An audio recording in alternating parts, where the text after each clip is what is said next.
I believe that we are rocking and rolling. I see the recorder and I see the levels are moving. And once again, thank you for returning for another Silent Film Group film commentary. This one is for The Fate of the Furious, starring Michelle Rodriguez, Clint Eastwood's son, Ludacris, or Chris Bridges, and Kurt Russell. So I'm not going to even waste too much time. Wait for this sound to go by. And we're just going to jump right into it. As the norm, I'm going to do my countdown. Let's rock and roll. So I'm getting ready to press play in 5, 4, 3, 2, 1. I am pressing play now. Okay, the Universal logo's coming up. Boom, the boom. Okay, Universals. I'm gonna give you a few more cue points. Okay, and now the Universal logo is straight. Universal, a Comcast company, face to black. We now see the titles, original film, and then we're waiting now for that One Race logo. One Race as the globe spins, fades down. And we are in Cuba. Universal Pictures presents, in association with China Film Company, an original film, One Race film, F. Gary Gray. F. Gary Gray. That's what I always say. Now, I like to believe that I don't have an ego on a lot of things, but I don't think if I was Dwayne Johnson that I would want my name second. You know, I mean, look, you're already an accomplished and respected actor, and, you know, if you want to quote-unquote star, you're Mr. Box Office. So I think it would have been a better look just to have his name, you know, near the end. Or, I mean, you know, like maybe after Kurt Russell's or before Kurt Russell's, and, you know, and Dwayne The Rock Johnson with Kurt Russell or whatever, just because, you know, he was inducted into this franchise. You know, it should be realistically Vin Diesel and then Michelle Rodriguez and then everybody else, because they have the history of it. The fact that she got bumped down to, like, you know, I think it was the goddamn fourth credit, you know. But then again, she was the person speaking out after this film was done about how she wants more dialogue to women, at least her character, because when you think about it, Charlize Theron has more dialogue than she has, and The Rock and almost everyone else. So now we're in Cuba looking at this engine. In fact, what they should have done, she should have been speaking in Spanish with him with the subtitles. He should have not really had that much to say, at least in this opening. You know, it's not going to change anything. It's not going to make one person lesser known than the other.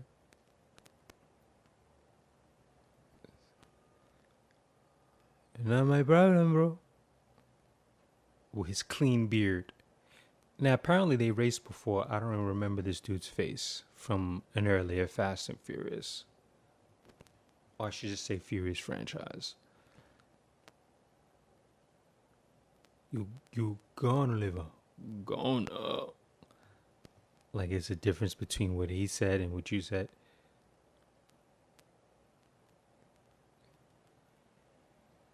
Now she speaks Spanish. And that's her one line. 2 lines.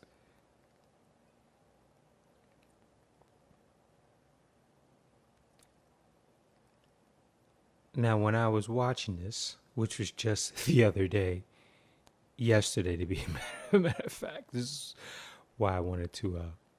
Oh, okay. I see what I was thinking. I was wondering if Vin Diesel was like on a soapbox or apple box, but now I see they're of evil footing. I think he's like 5'10", 5'11", or something like that. And it's funny because the guy is standing in front of Vin Diesel, so you can't tell he's in an apple box. But I think I saw his legs. I didn't see his feet, so he might have been in a slim apple box. I don't know. I just, if that's the case, why not just hire an actor that's his height? You know, same thing for Tom Cruise. I mean, I guess throughout his entire career, you can't hire people that are shorter or taller than you or your size throughout your entire film career. But laughing us?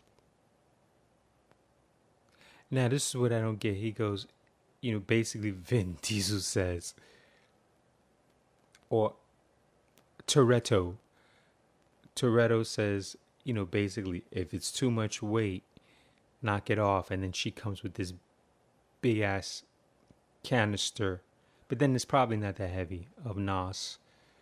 Now, upon further thinking,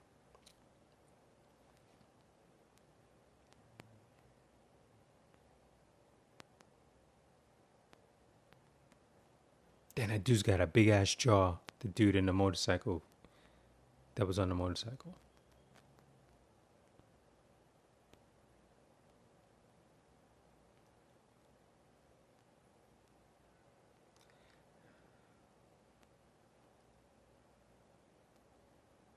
She tells him be fast and she tells him be safe. See, that right there in itself says that something fucked up is probably going to happen. I love the way they put the music together on these films. The mixture of musical genres. I love the Latin flavor that the way they mix it together with the editing style within this franchise, not just this film. Of course he's gonna cheat, bro. Yeah, bro. Check it out, bro. Up, kicking it in.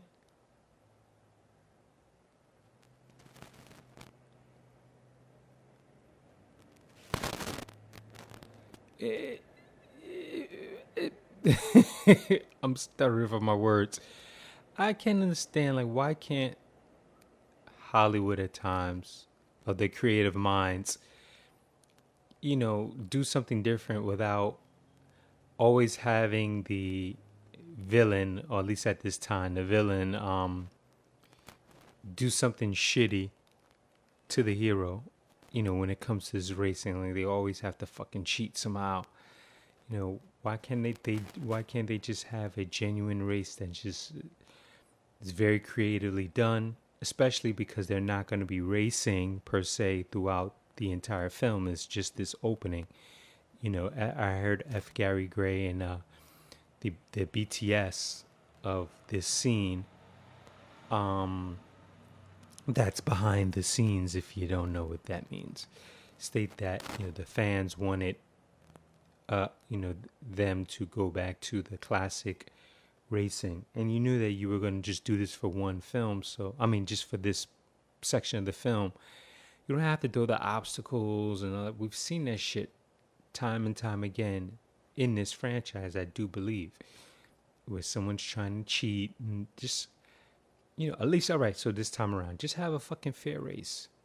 No obstacles, no nothing. He has to just kind of, or if you really want to have obstacles that are just in the fucking road, bullshit, trash can or something that, a speed bump or some shit that's going to make the car slow down. And, like, we know that the car that Toretto's driving is a much slower car. So imagine if he takes him over a speed bump, like, oh, son of a bitch, knew we were going to go over a speed bump. So his car might have to slow down, and it's going to make him, actually, both cars would probably have to slow down if they don't want to fuck up, underneath their engines, underneath the car and all their shocks and all that shit. But this is a race, god damn it. And you may want to slow down. I mean, I'm just trying to be creative rather than the cliche shit that I know is going to happen when you watch the films. And like, this is what makes it interesting. He's pulling a Marion Cobretti right here. And I'm sure the days were long and furious just shooting even just this portion of the car on fire, the precision, accuracy. Oh, he wiped you, kid. Gone, yo, gone, yo, gone, yo, gone, yo, gone, yo. Cause you gone, yo. Look out! Now, he screams, look out, as if somebody could hear him, but why not just honk the fucking horn? I like that shot, the way it just spins in the air. Spleech. Now, myself, watching it, I was thinking, like, damn, how did they get that shot? And it kind of clicked with me that they sped up the camera, more than likely, so that it would end up in slow motion. Now we got to see him transition to kids, holding kids. She's smiling, which is going to happen soon, because instead of giving her dialogue, they smile. I love why, the people, they all have to gather around as if they're going to fight. And if they're going to fight, why would you, people do that in real life too. It's just stupid. Let's gather around them. And it's not like you're going to push people and make sure they're in the circle. When fights break out, people scatter. Hey, Vince still got some muscle there. Your respect is good enough for me. And he smiles and shit. Like, it's nothing. I don't think that deserved a smile. She smirked.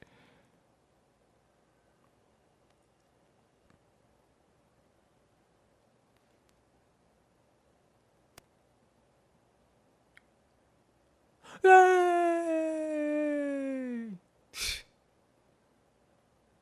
I hope they cheer like that all the time when I go over there. He just stepped off the plane. Yeah! Beautiful, beautiful. Fate of the Furious always makes me wonder when I see these beautiful shots with the sun either coming up or going down, at what time of day they shoot this. They shoot this early, they shoot this later. In the day, that is, to get that perfect sun. And is this false light? Is this studio light? I'm banking that it is.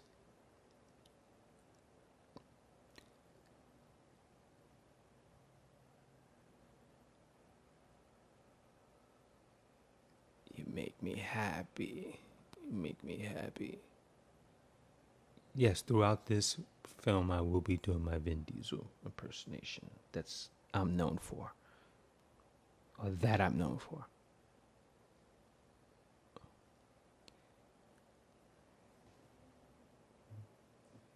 I don't understand why they didn't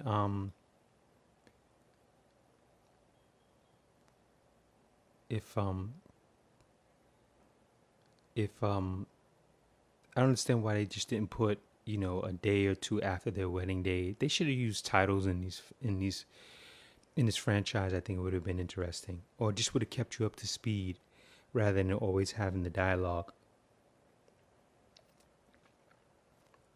Now, he done skeet it up in this female probably thousands of times, because this is like the 7th part of the franchise. And she definitely ain't make no babies. Told she ain't no babies. He got fucking roses and Italian bread in his fucking bag. Anyway, yeah, so he's been bagging her for 7 films. And with enough skeet. Enough of the Toretto skeet. and she still don't have a kid. He messed with the other chick, and bingo, bango, boongo. So what does that say? Must be casual Friday. You bitch, it's a setup.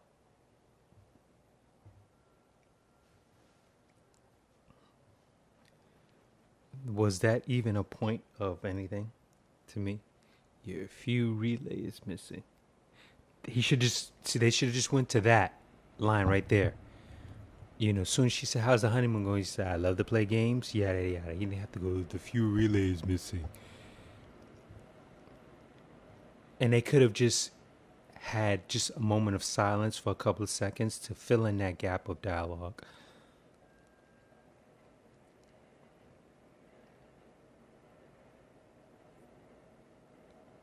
And it's something very different about Charlize's face. And I don't know if it's the makeup. It looks very slender in this film. I don't think I'm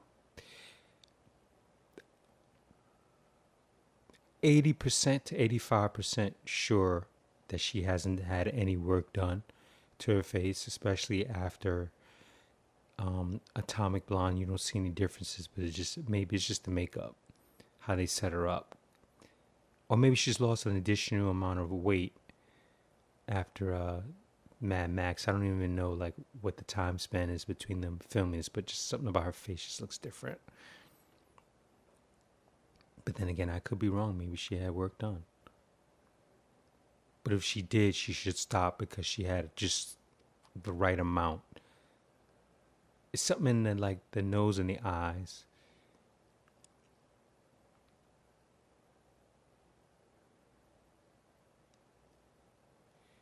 You and the drum kicks.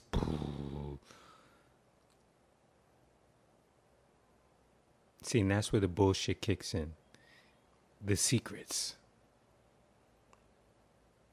And of course, you know, we really never really find out what's on that photo. We're just assuming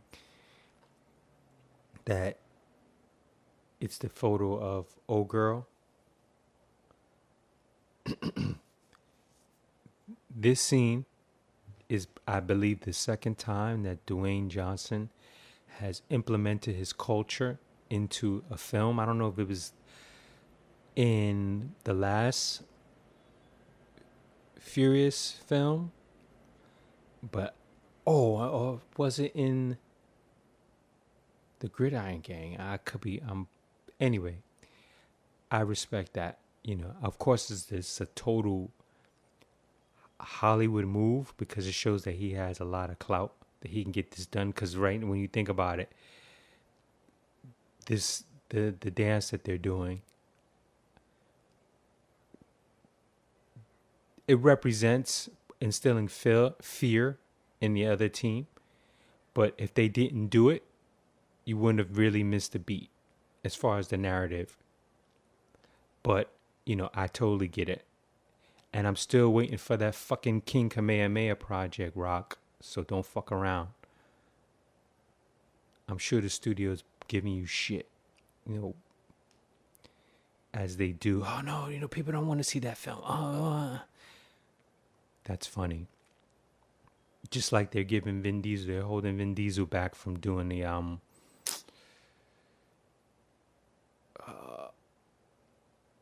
Hannibal project with Denzel Washington. In fact, I think Vin Diesel did state that he wanted to get Denzel in this franchise before it ends, and I think there are only 2 parts left. I have a feeling it'll probably be 3. There'll probably be a 10th. But if he can get him, and I know they have a good rapport, a good relationship, if he can get him in this film, in this franchise, then chances are they'll probably end up working together if they can get the Hannibal project off. Hannibal project off the ground. As you can see the brand on his shirt.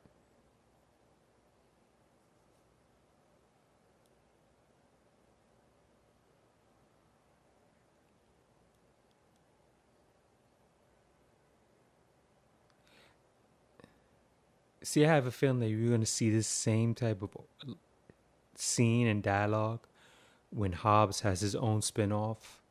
Um, I'm hoping that it's with the Jason Statham character. Was it Decker? Is his name? I hope that it's the same. I mean, I hope that that spin-off includes them, just as a team up, rather than Hobbs by himself. And I hope they kind of have a U.S. Marshals type of vibe. If you remember that film, that was hot. That was a spin-off off of the Fugitive with Tommy Lee Jones, Robert Downey Jr. I think Natasha Richardson. No, Natasha Richardson has passed away. I'll just say Natasha Jackson because I can't remember her last name. I might have it right, which is Samuel Jackson's wife. But yeah, U.S. Marshals, you should check that out. But if they kind of hook that up. Oh wow, his name's fucking Luke. I never knew his first name was Luke Hobbs.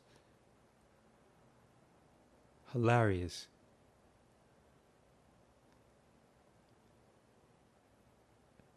That look on his face, I realized that it's a look that he was waiting for that call to come in. Oh, okay, I just saw the shit. I get it now. I didn't catch it before. He was putting together that tracing monitor, the tracking thing to put in the cross. That's why they had the shot of the cross. I like when I discover these fucking things doing commentaries. For me, it's cool. Yeah, as many times. Wow, this is like my fourth time seeing this. But I didn't. You just put that together as he was soldering. He was putting together that tracking device. He already had his plan. As soon as she caught up with him, he was already gaming. Because I'm sure she gave him the skivvy and told him that they were going to be calling for this and that. Because obviously, Theron's character is somehow tied to the inside. Well, we'll wait for the story to progress because she knew the moves that they were going to make. And I do think that she should be an official villain, not someone who ends up on the team on the next one, because it seems in this project, it seems in this part of the film, she knew fucking a lot. And she was responsible for the Shaw brothers and all this other stuff. Ooh, it's like getting hit in the balls with like a 20-pound weight.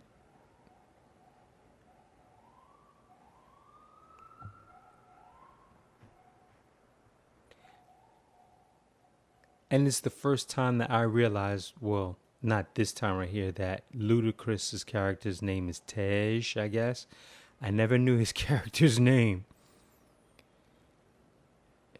And I also had a revelation, at least a theory. She has a smiley. She has a smiley face on it.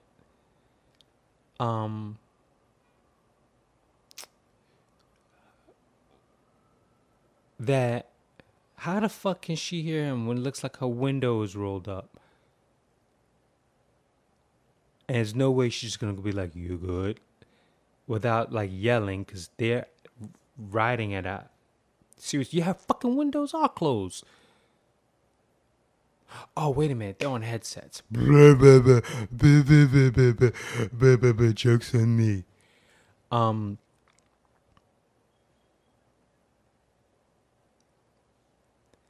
Okay, here's the my theory.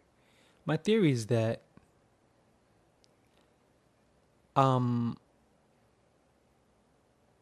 if Tupac is alive, Tupac, I believe, is Roman, not Tyrese. I'll give you a second to think on that before I.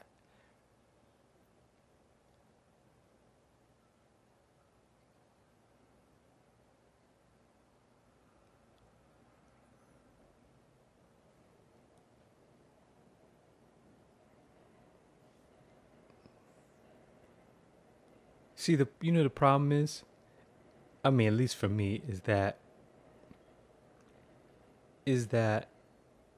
I think the dialogue should be like, yo, what in the hell are you doing? Like, what the fuck is going on? Not like, I guess, according to Hobbes, he feels that probably anybody. Hold on, I gotta wait for this infamous line.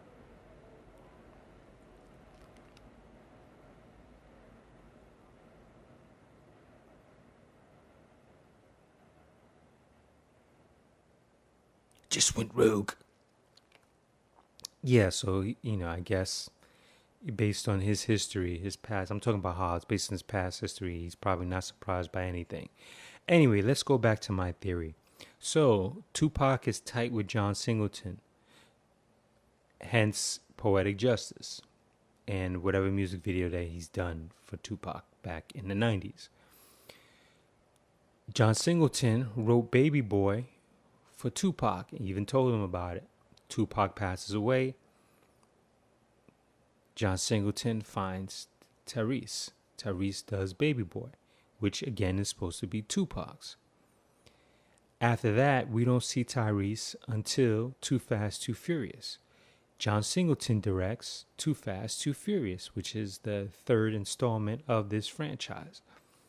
So I'm led to believe that instead of Tyrese being in Too Fast, Too Furious, it would have been Tupac in Too Fast, Too Furious. I believe that John Singleton wanted to cast someone that he was comfortable with in playing the part of Roman, and hence it would have been Tupac as Roman. Now, I don't know if Tupac would have been, such a clown, or he would have portrayed it a little bit, edgier, but still funny. Because Pac also had a big mouth as well, if you know his background. And Shorty needs a serious haircut. She have like a half fro.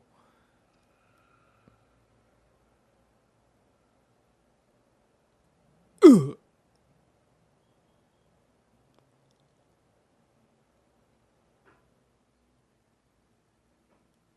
Fucking asshole.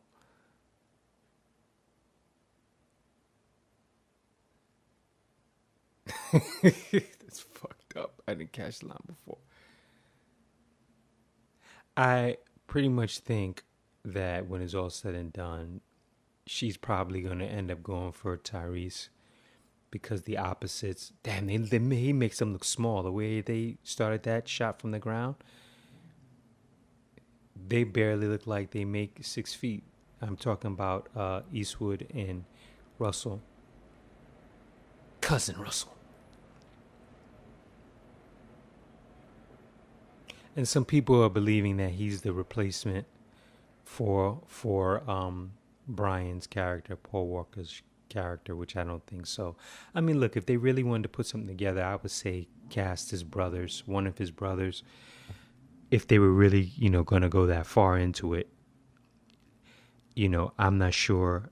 From what I read, Vin Diesel kind of has the outlines of what he wants, how the franchise is going to end in the whole 9 yards. So if by any way, shape, or form after Paul Walker passed away and he altered the storyline and they're going to have Paul Walker's brother come in, then if this is the move, then he should already have him in acting school because he's going to have a heavy burden to carry.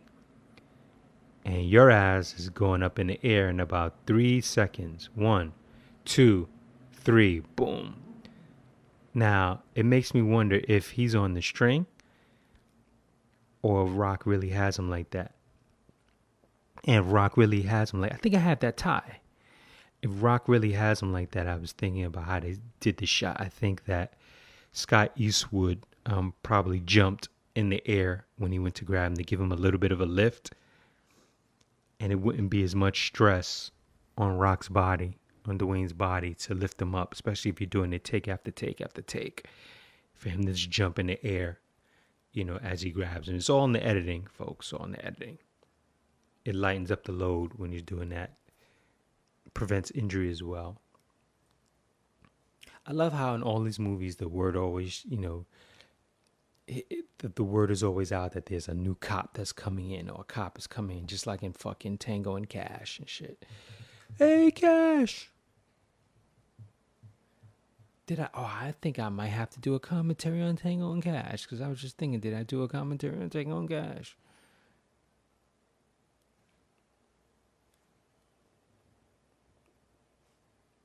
Yeah, this is fucking ripe for a fucking buddy film, especially after Jason Statham fucking kicked ass in Spy, man. I mean, he really showed his comedic side like no other film that he's done, man. He was fucking hilarious in that, and he's hilarious in this, but he was more hilarious in Spy. And we know that The Rock, Dwayne can do his thing on comedy too when given the right shit. Nick's, I haven't seen Baywatch. I'm not looking forward to it, but I think it would probably be the highest grossing. Oh, fucking Seamus. Film of the franchise. No joke. And if they're going to do it, they got to do it now. There should be a piece of something that they have to find that's going to lead into the, Fast 8. Rather than doing Fast 8 and then doing the spinoff. That's just my opinion. I think I sound like Alec Baldwin right there. The shadow knows.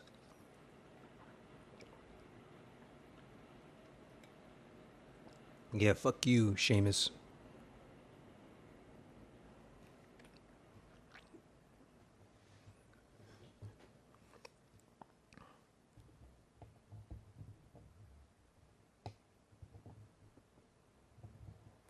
You have enough guns in here to outfit a small army in here. You're dumb. That'd be fucking hilarious. You know what I like about you, Dom? You're dumb. They should call you dumb. Dumb. He just punches the glass.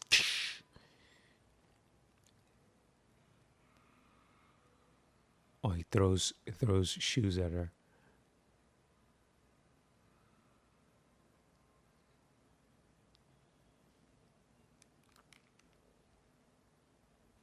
That's who I am. Stop fucking saying my name. Family comes up throughout the entire series. Family. Okay, so how many times right now we've heard family twice? So if you guys are interested, start a drinking game on family. Family. That doesn't count. Only when they say it.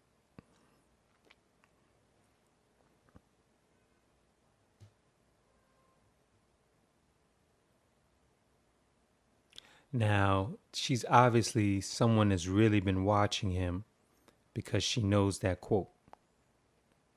And although he is getting a workout with his arms, believe it or not, he's exerting too much energy for the big fight scene that's coming up. And the fucking scene where the shot where Statham jumps on the fence and does the turn, that shit's hot. It's hot.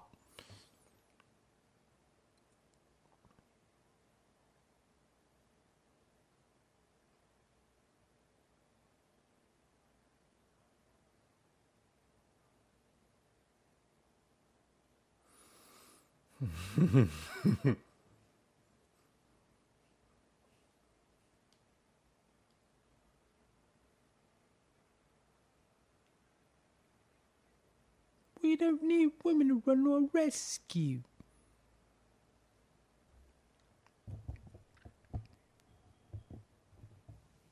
I like this line right here. Beat your ass like a Cherokee drum.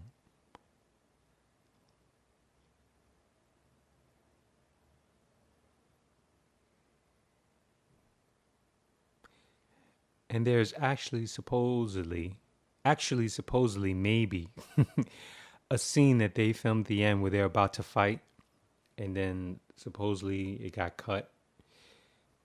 Rumor has it that Vin deaded that, but you know, it's gonna get up to a point where he's not gonna have as much control as he thinks he has, because he will finally realize that the studio is gonna do what the studio wants to do. Plain and simple. Here we go with that music. Stop him.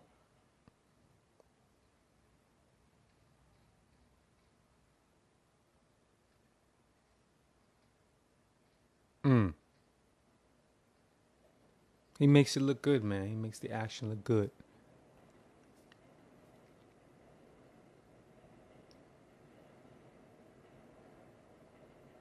Now, if you notice in this fight scene, Statham goes a lot to the left.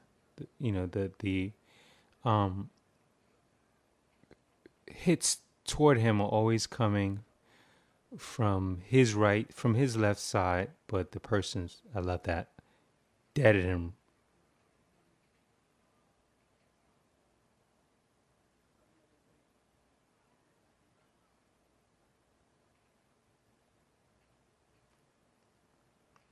Mm, mm. And I wonder if Dwayne and Kurt Russell had any discussion on the Big Trouble in Little China project while they were on the set. Grass.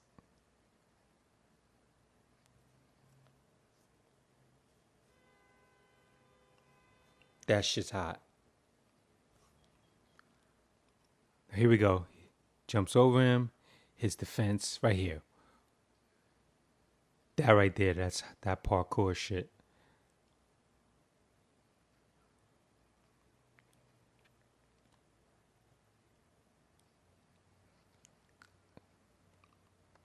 Comic book.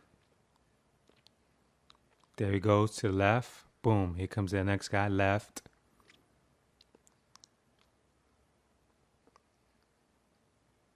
Huh.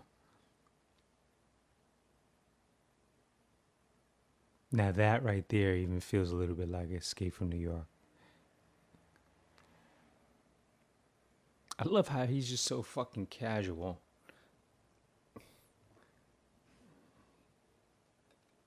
In the wind. Now we know that he has a sister, which will probably be played by Nia Jax. You're bullshitting.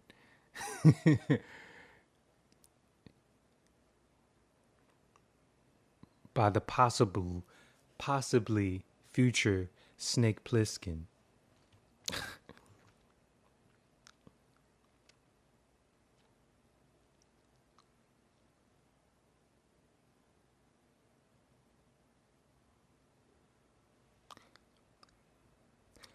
You know what I can see? I could see them.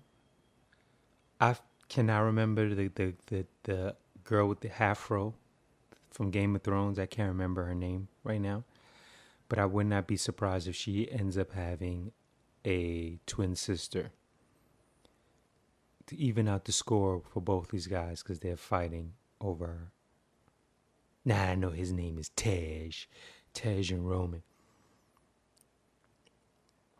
Now, I think that it would have been a better line if he found out that he was on the list and be like, good, I'm out. And then they could have followed it up with something else. Because that's what I would have done. I'd be like, oh, I ain't on the fucking list. I'm fucking out. I'm hungry. And here we go. Once he says, once he says it, we found her with this guy. It's coming up. It's coming up. It's coming up.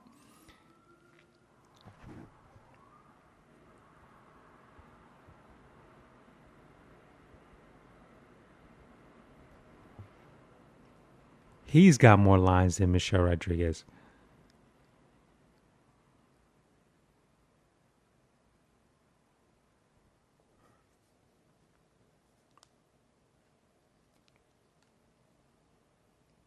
She's Cypher. Isn't there a Cypher in the Matrix?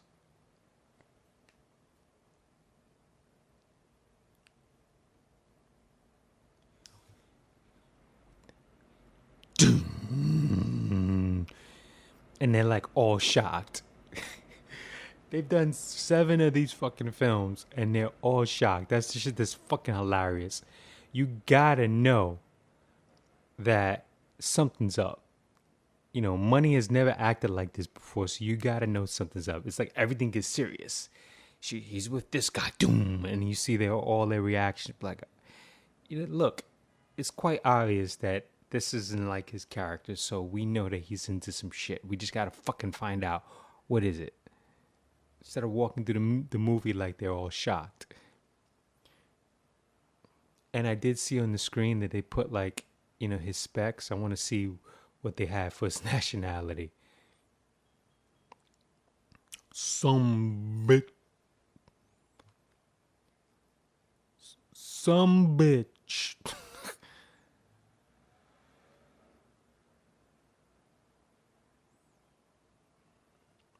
Working with this guy.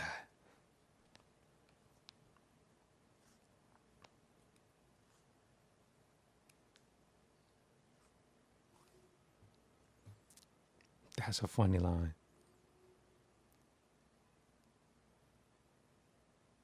Cypher came to me first. I love how he stepped to him. Like size, fuck a size.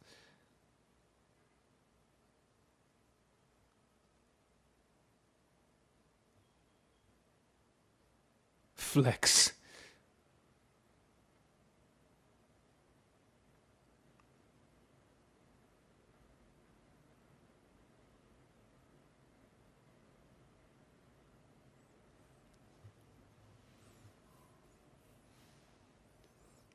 Oh man, he should have threw in a Tango and Cash reference. You got that Tango and Cash? Everyone drops. Oh shit.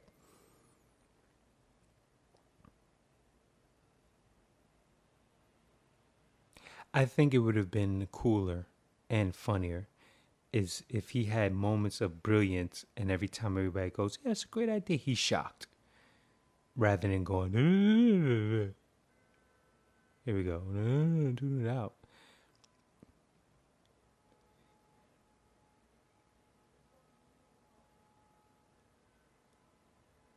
Oh, that's how they got the name Little Nobody. So they call, what's her face, Mr. Nobody.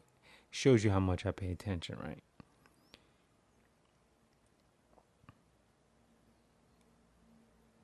He's in Hong Kong, he's in Beijing, he's in Tokyo. He's probably in Bangkok.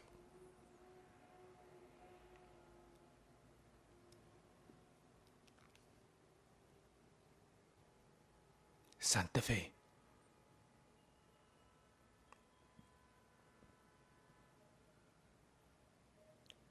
If this is really all Kurt Russell's hair, excellent job.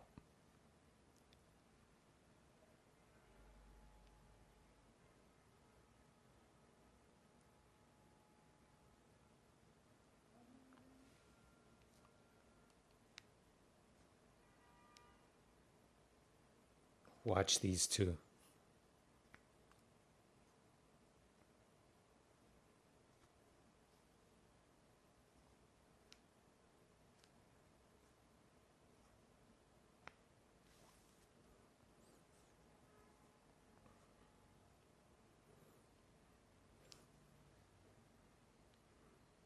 The amount of time they spend creating these effects.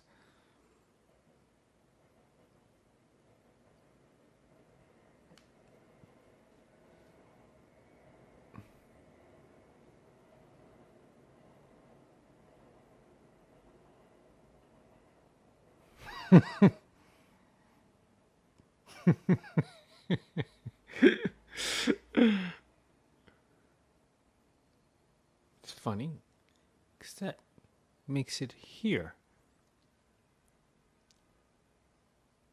It's interesting. It shouldn't be. You should be fucking nervous.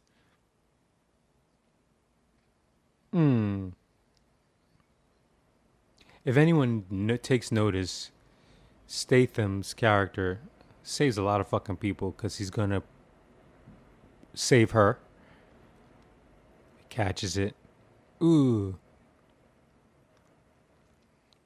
Now, there's something interesting Cypher says to me in a few seconds. Watch this.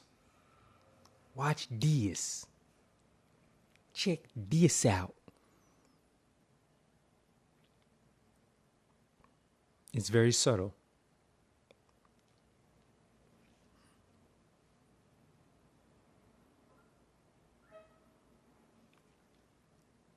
Okay, she said, next generation concussion grenade. So my mind goes where the fuck is the first generation concussion grenade? Which we obviously know exists. Because she wouldn't have said next generation. Think about it.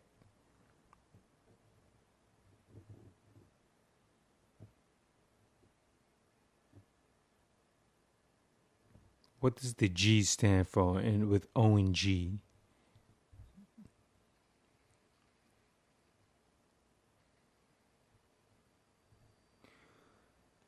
Now, I think that it would have made an interesting line coming up. Wait for it.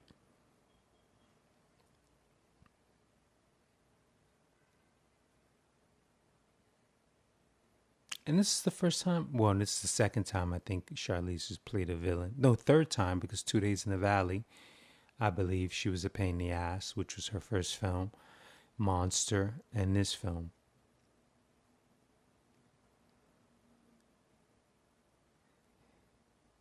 Here we go. Time to drink. Now, I think it would have been cool right there. He just would have, well, right after she kisses him, he just looks at her and just goes, hold it.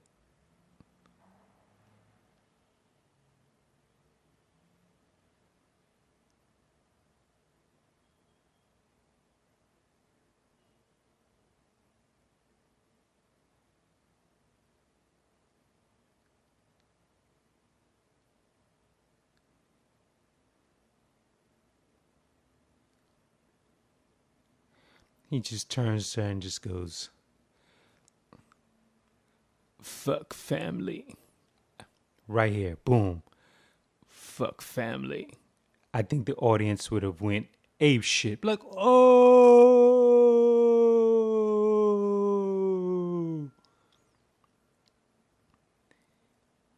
Now Dominic Toretto's definitely gone rogue. He said fuck family. And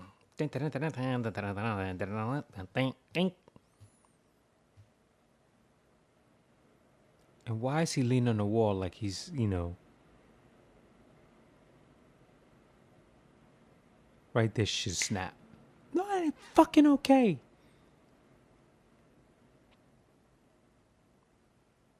Especially after him saying fuck family.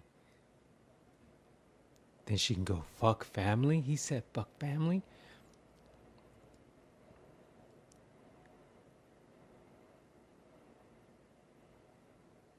Now, they should have changed that line because he should have said, in my opinion, well, we could do it. And then she should have said, no, we're not bringing Brian and Mia into this. We already discussed it.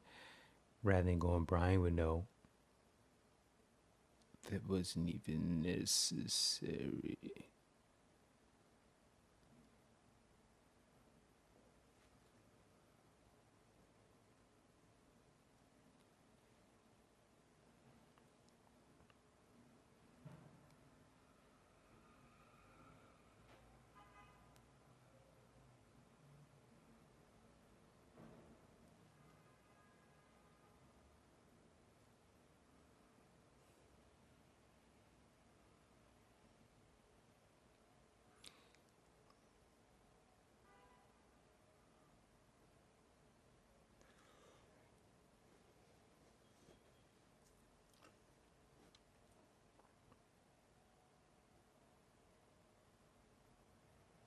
Funny, be like, I don't know this bitch.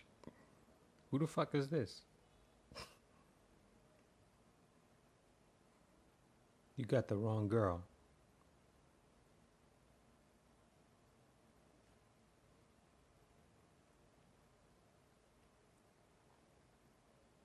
I'm sorry. And I think in typical BS, quote unquote, ethical slash unethical studio fashion, I think the only reason why they had to kill her off was because they thought, well, he can't have two baby mamas. He can't have a baby mama and a stepmama, which I think is fucking asinine because they could have left her within the story, this franchise, because she should have been gone 2 fucking films ago, and they've managed to, stretch her storyline out.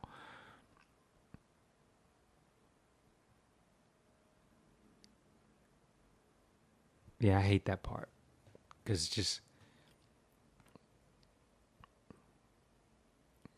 so soap opera, that line.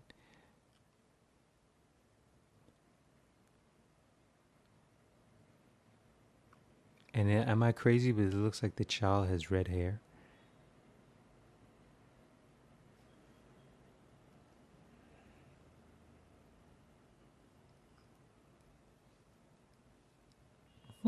I wonder what that would be.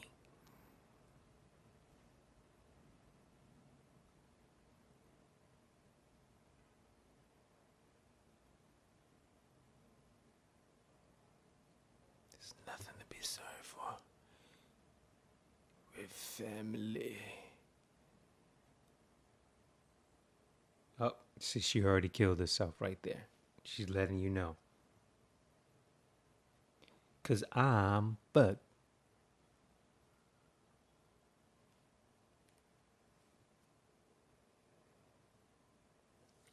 In fact, they could have kept her on while she rolls over into the Hobbs storyline that they're going to do. Because I think that she's a really good actress. But and in general, I'm trying to recall where else I've seen her. But in this franchise, she does her thing. So why not, keep her in? Especially because they couldn't. I'm sure they had her in mind to keep Eva Mendes in the storyline. Maybe they might bring her back, but whatever. That's a whole other thing I'm not going to get into. Let's just call it addictions.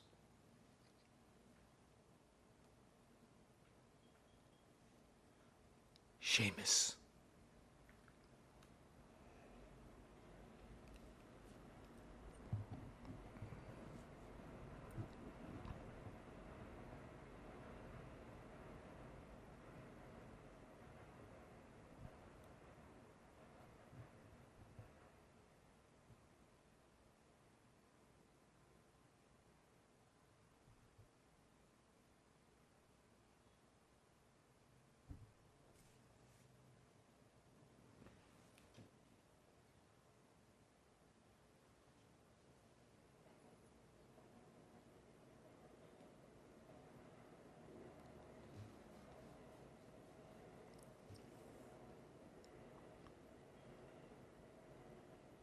I want to know who is so obsessed with Toretto that he is constantly dragged back into the family. Ah, there we go again. Take another drink.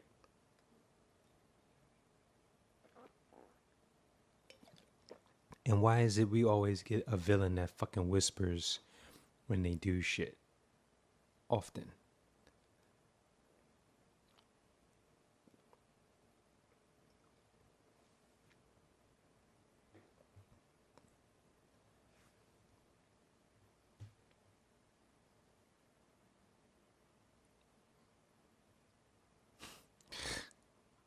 Did he really have?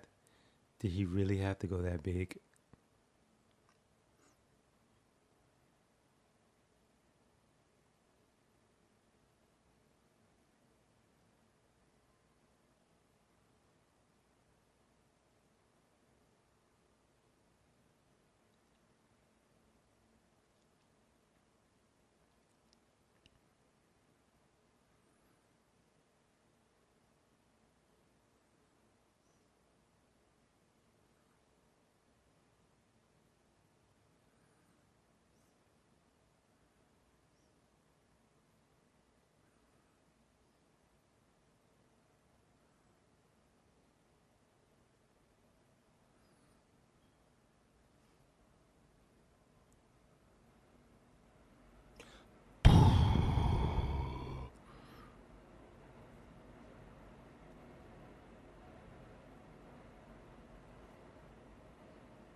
No kidding.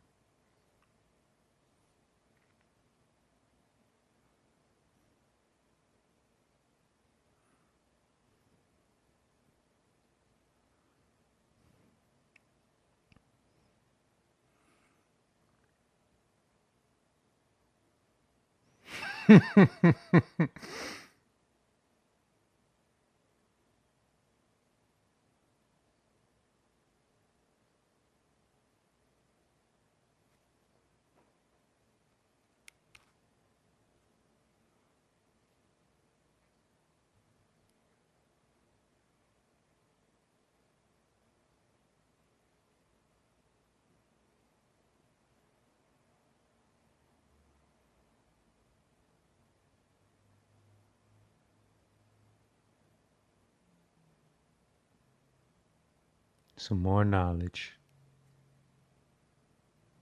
New York.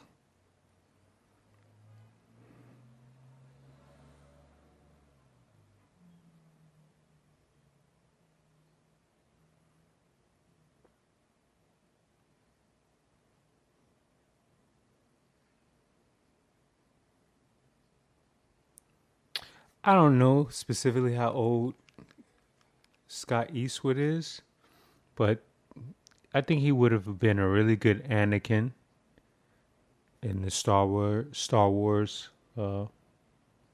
saga years back.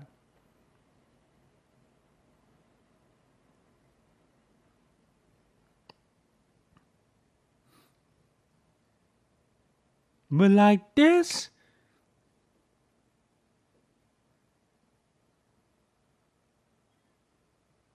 well, you don't like fish? It's all a front.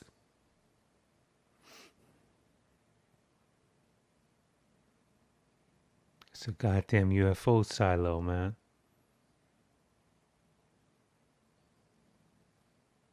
I wonder if this is the Brooklyn Armory that they use as a film studio.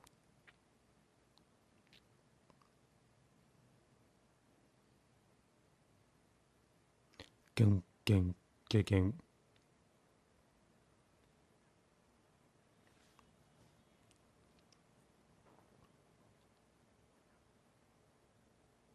And Furious. You left that out.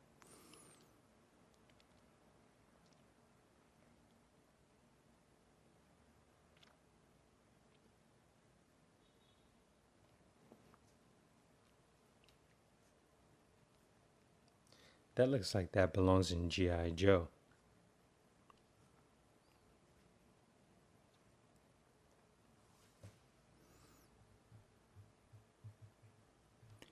And why does he have a shirt with a sneaker on it? A Chuck Taylor, it looks like, almost. Hands on.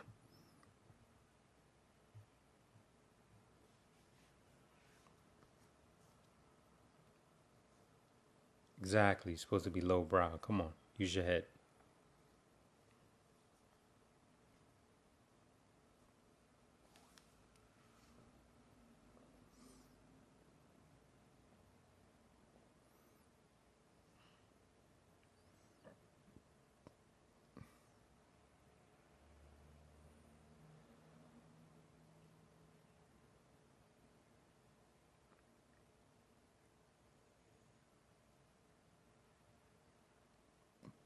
Blanta, right?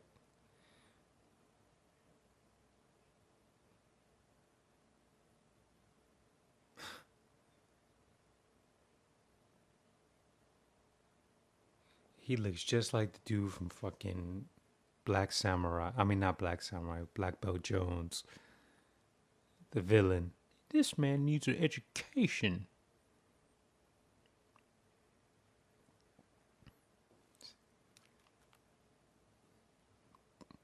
Part two of the scheme, of all things. I'm gonna go suck my own dick. What do you think I'm going to do?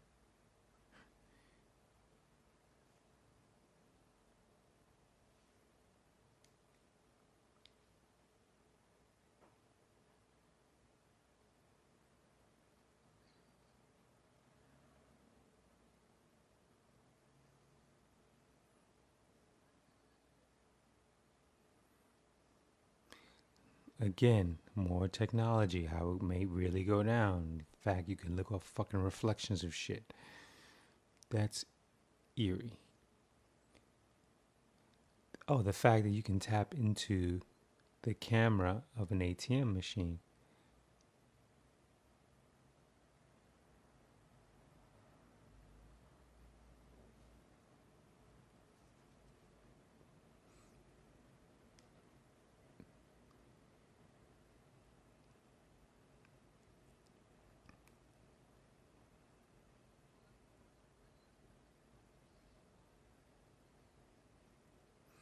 You can't do that if he's in an alley, love.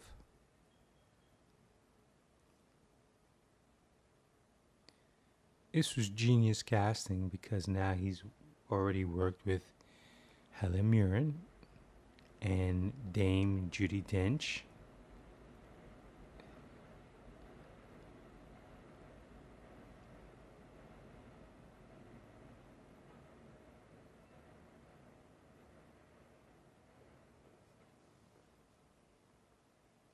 Toretto.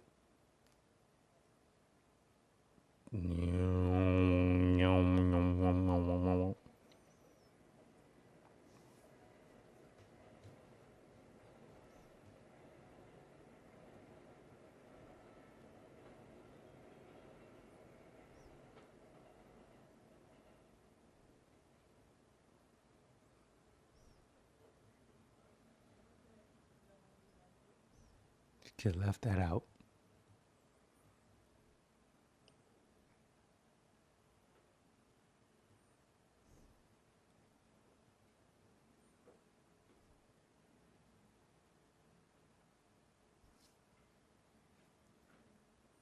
Toretto.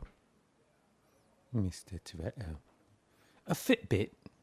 The fuck am I supposed to do with a goddamn Fitbit?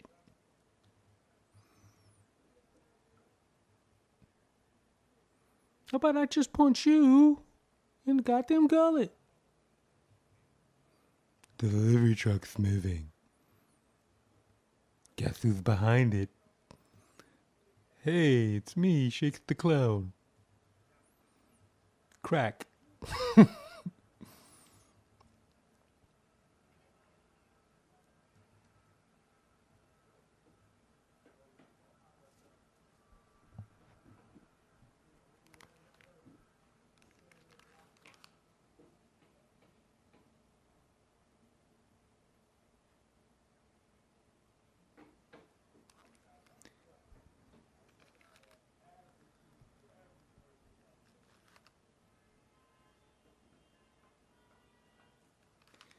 This is where I list all of your achievements and say, hey, maybe you're not so bad.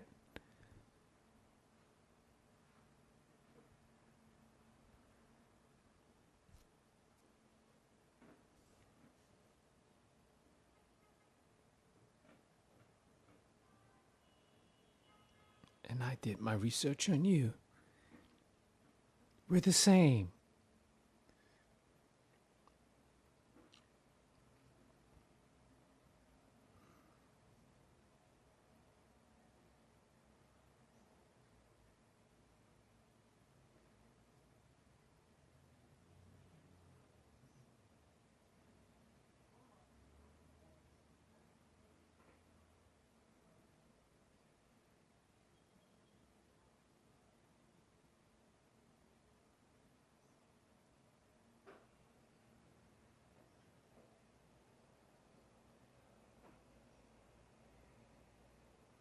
That's the second time he mentioned his ass.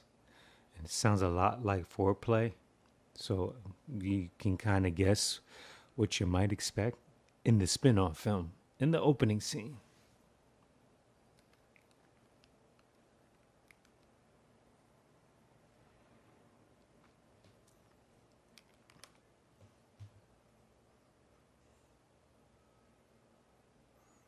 Yakov Alexis Smirnov. Duck off. Yakov Chakov.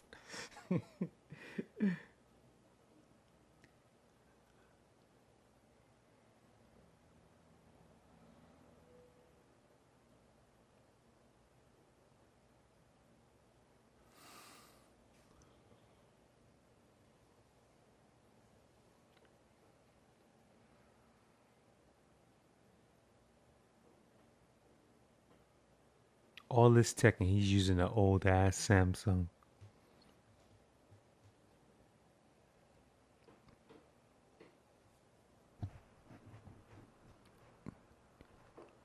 DVH.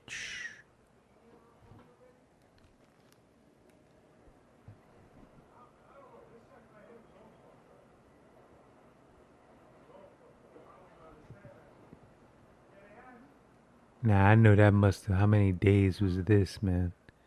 Because they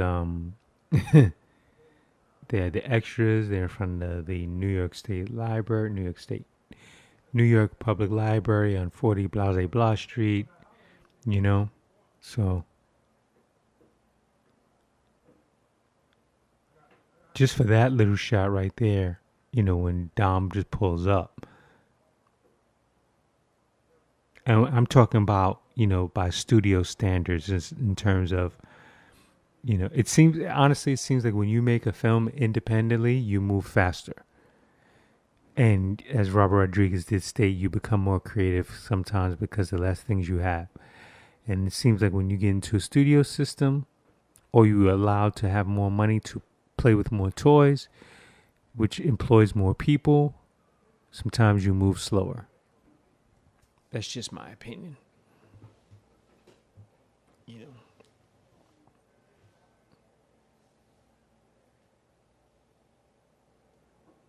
And this is where a lot of the CG comes into effect. Because if they did this without any CG, practical, to coordinate all those cars like that, so you can tell by the way they're moving so in tune, the way those cars all see. That little fucking shot right there with the car hitting the what's face was so like, what does that bring to the story? It's just another fucking shot. And that woman looked like she was CG'd behind the wheel. Yeah, right. And then we missed the shot where his head fucking flies off from the other car that hits him. And they all just perfectly turn. Although, you know, if this was the 80s or 90s and this was James Cameron, it would have made a great behind the scenes, you know, mini documentary, as they do for these films, just to watch them coordinate all these drivers and cars to do this.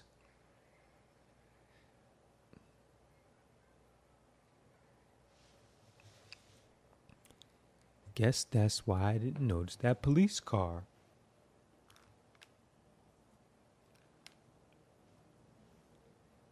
See, basically what they're showing is, you know, how machines can take over, and or how man can manipulate fucking machines.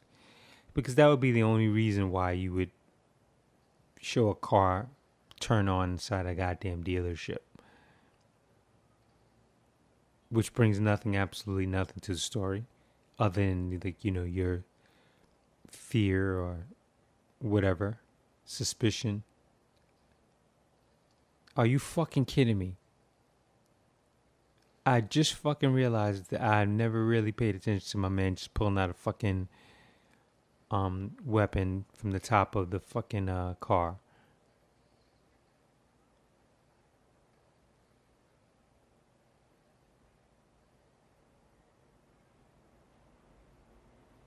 That's dumb.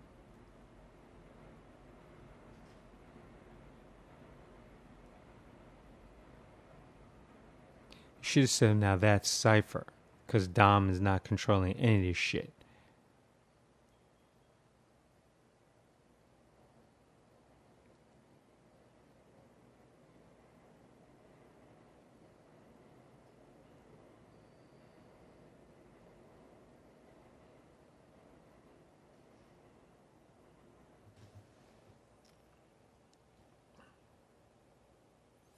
And what's the deal with these new cop cars? Because I've yet to see them in real time, real life.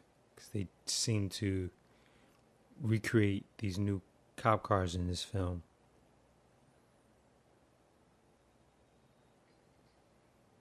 Woo!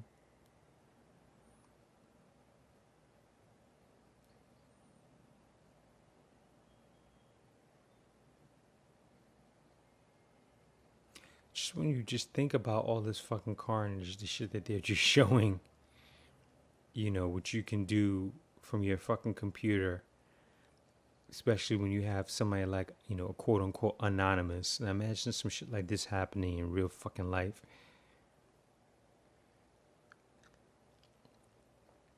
I don't even think a guy like Trump would know what the fuck to do. He'd probably freeze the fuck up.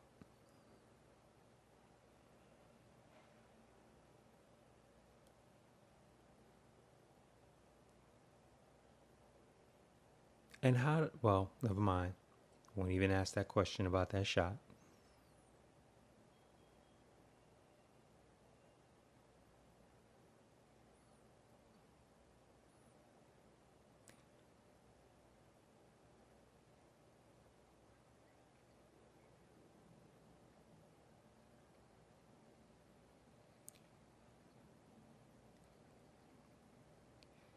I'm not sure if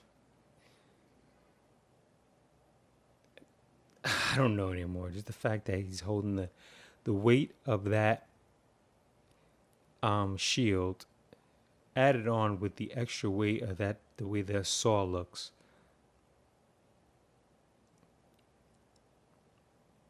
Give me the keys.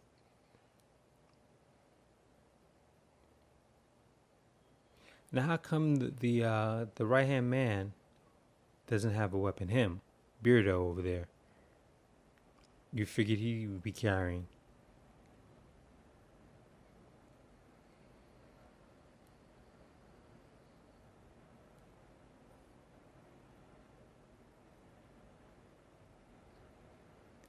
I'm gonna say it one more time. Give me the keys.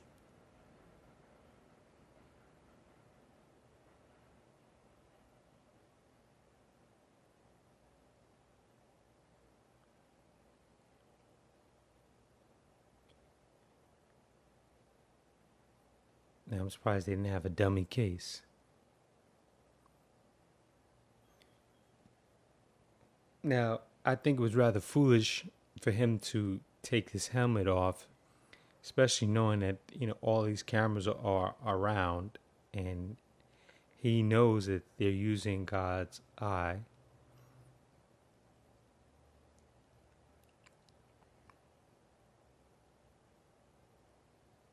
And they decide to stretch him.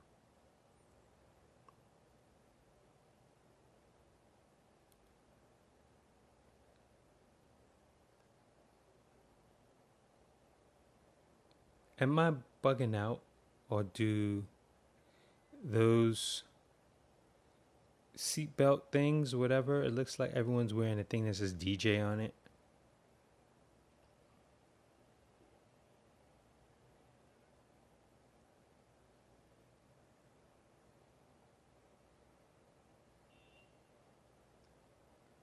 First and foremost, even if you went straight, who are you going to go through? You have to back up.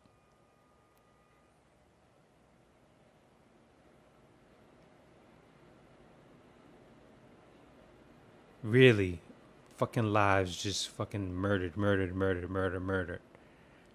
Let's be real. 1 dead person, 2 dead people, 3 dead people, 4 dead people. All slain through 1-800-Flowers.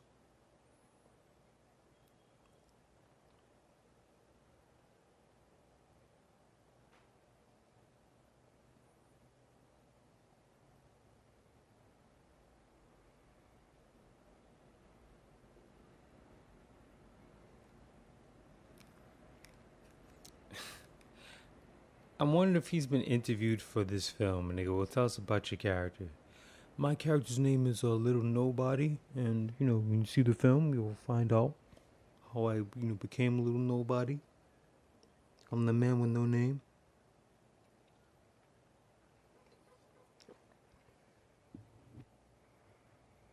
You just got fudged.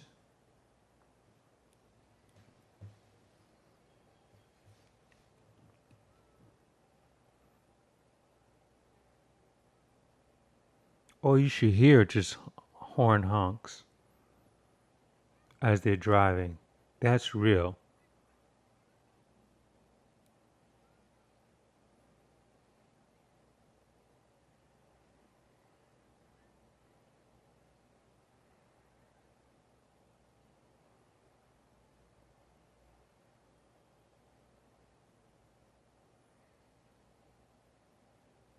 Now I wonder if he wrote that line, "Big Sexy," or improvised that line, or someone put that on paper. I don't get that. Whatever. Now, how is it that she loses control of her vehicle? All she's doing is tailing him. Where he goes, she's supposed to go. Got me on some Batman-ish.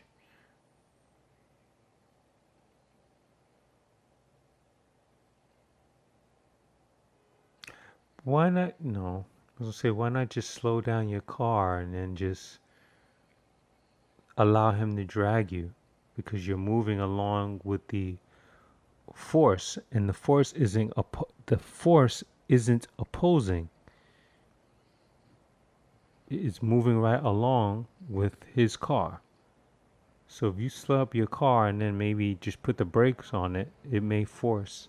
Then again, he might totally just rip the grills off. Sounds. Stretch them out, hold them. Now we know how you really feel about Dominic Toretto. Stretch them out, hold them.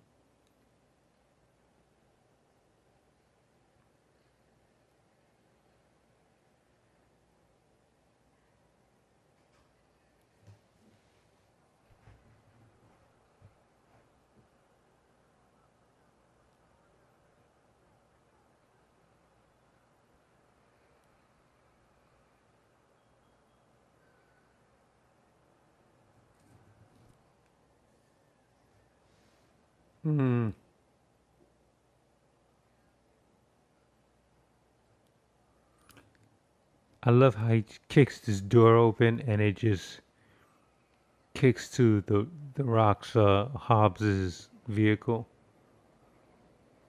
with a certain amount of force. It's your Bentley.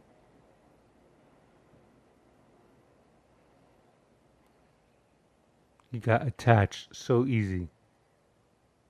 Easy Lee.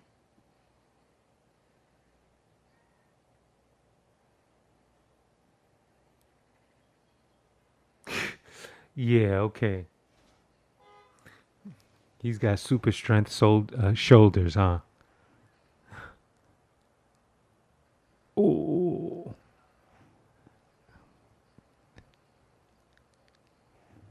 I mean, he has to be very well aware that he's fucking his team up. Big time. And he has no qualms about that throughout the story arc. And he was so sure that Jason Statham was like gonna land safely on his feet throughout all this.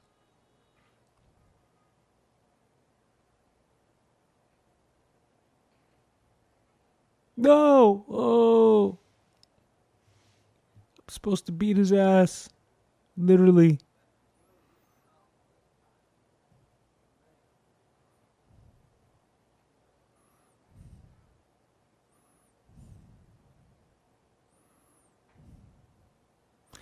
One, I'm surprised that he even heard her coming up on him, because none of these motherfuckers wear sneakers in these films. They all wear shoes. So you can hear the click, click, click, click, click, clack, click, click, click, clack. See? Look at her boots. Look at her boots. Look at her boots. Look at his boots. Look at his boots. Look at her boots. You can't hear that heavy prodding running up on you? You love me.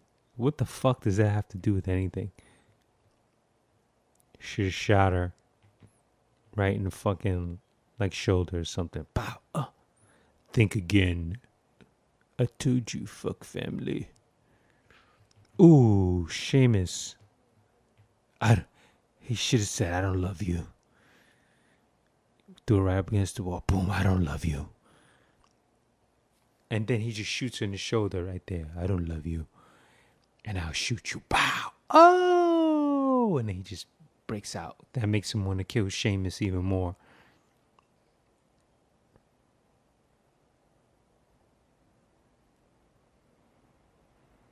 Give it to Seamus.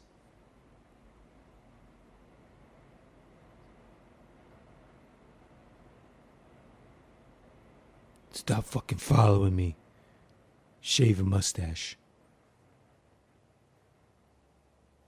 And she starts crying. Like, what are you crying for? You should know something's not fucking right. It's just that simple.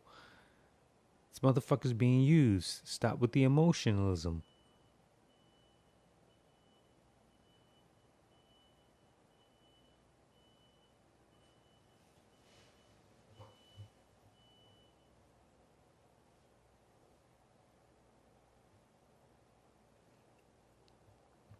They're building Satan's eye.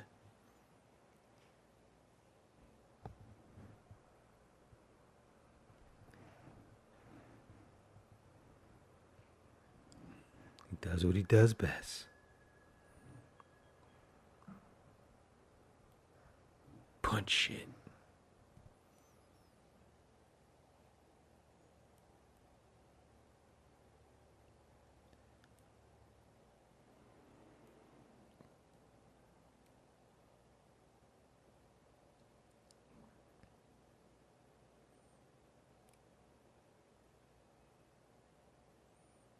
Still stealing babies.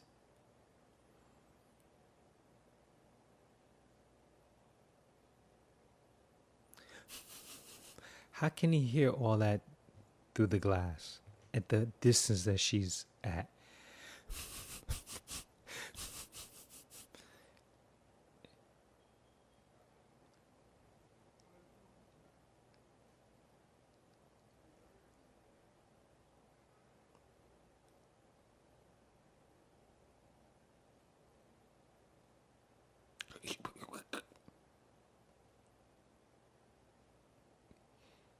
He's calling me daddy. Please don't hurt him.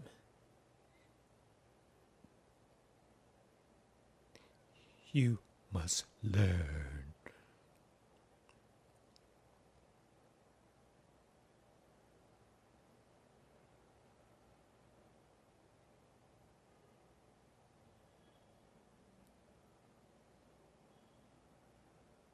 Once again, the fucking whispering. This is the consequence of that. On some Christian Bale shit.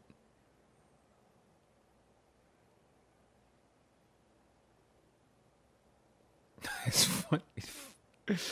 They gotta cut to the kid.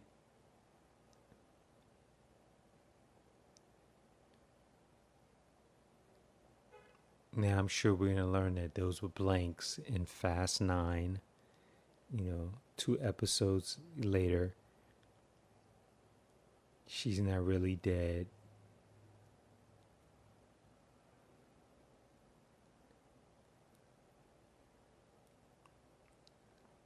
I knew him. He had a shitty beard. It would have been better if she was pacing back and forth.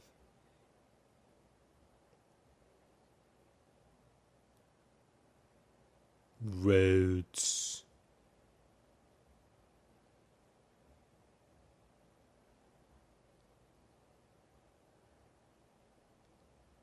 Mostly Chicago.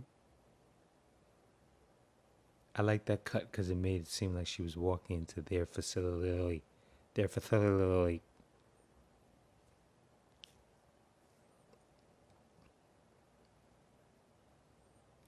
Like, why would you go and fuck with him, like, right now?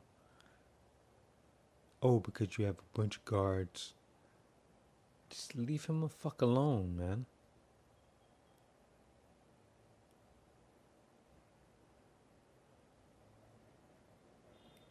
See, like I said, stealing babies again.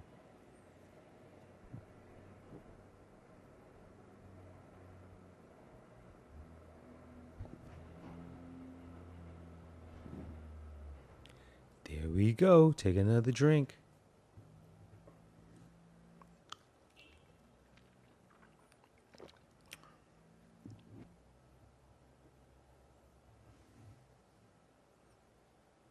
That's what, like 5 or 6 times? I wonder if the last one's going to be called The Family of the Furious.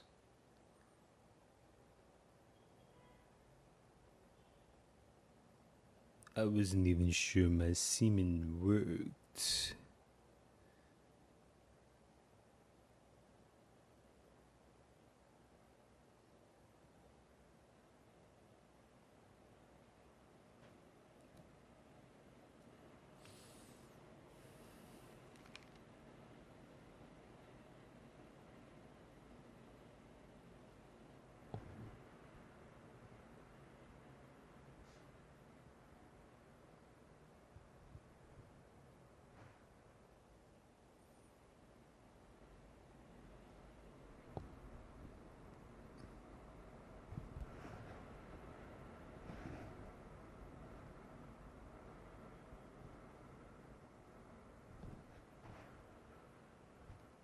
Gosh, she looks like Tyler.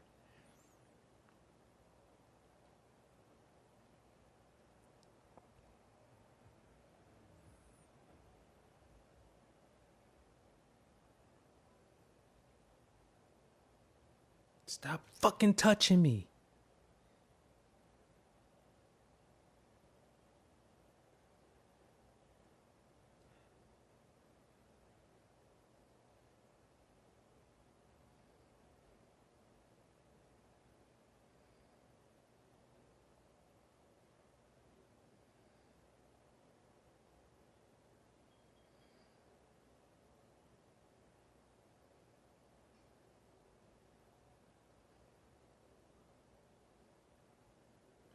And my head is shining.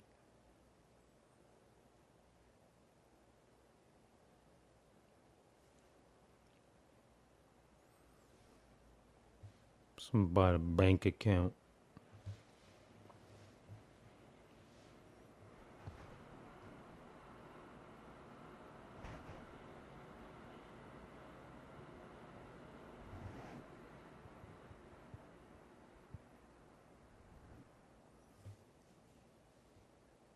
I'm your fucking boss.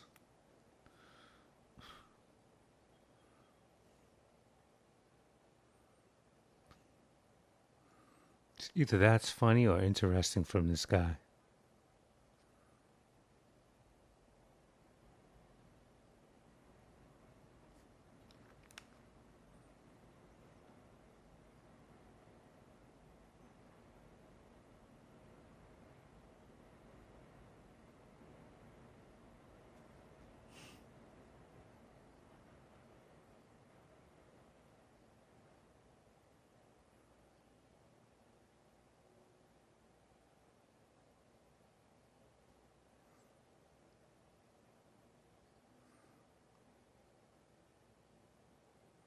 I'm gonna say something very fucked up here.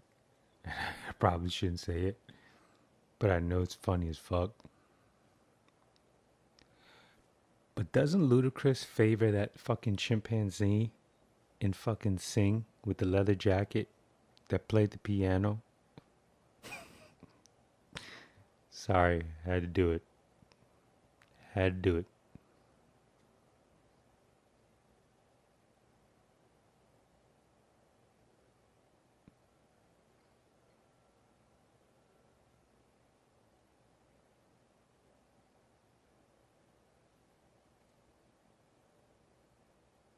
I knew he was gonna fucking say that.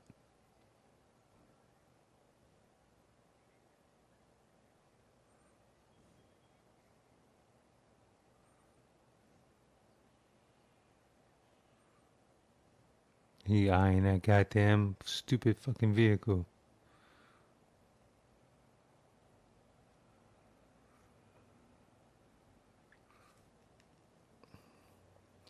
Picked a fucking sports car to drive around on fucking ice. That's almost fucking fiberglass. If you sneeze too hard, it shatters. Just the genius picks. In fucking Russia. Not a fucking, SUV, something heavy. No, I want that fucking sports vehicle.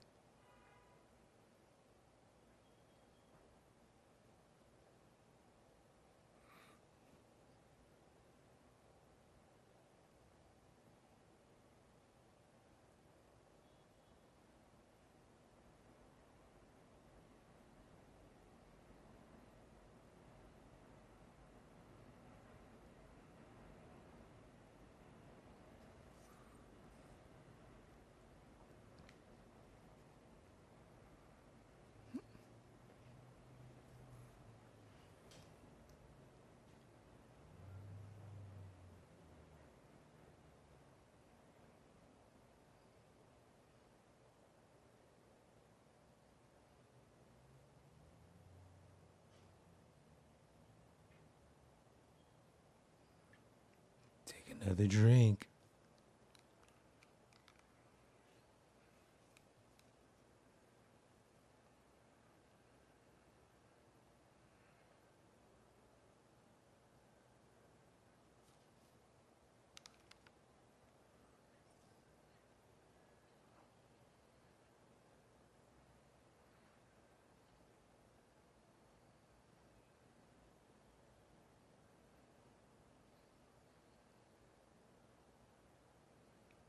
We bomb first.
Blasting off like sonic waves. That's not my fault.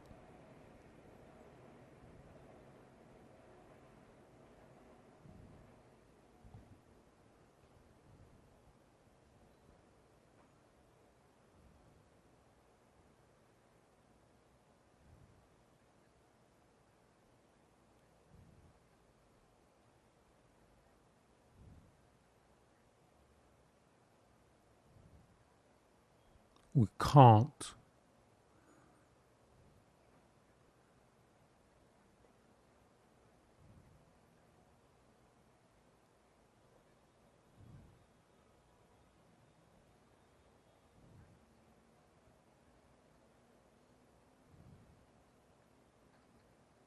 Chum, chum, chum, chum, chum, chum, chum.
I'm trying to figure out why is little nobody the only one with a handgun.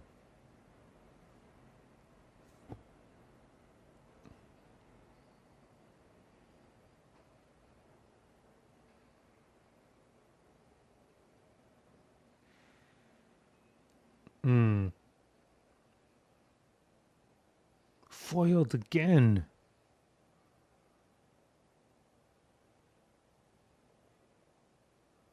Changing plan, no changing plan. I'm done. I want my son back. I'm not playing with you. I want my son. Give me back my baby boy. I want to hold him.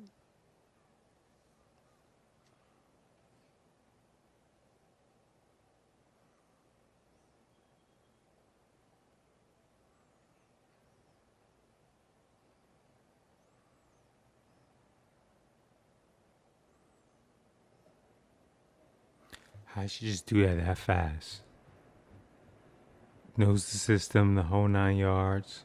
Ramsey, that's her name. That's right, that's her name, Ramsey. Yeah. And then she's gonna have a twin sister named Isis or some shit, right? Is that Seamus?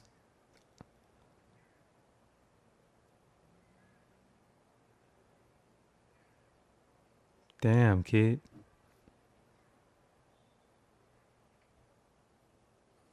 No, it's not Seamus.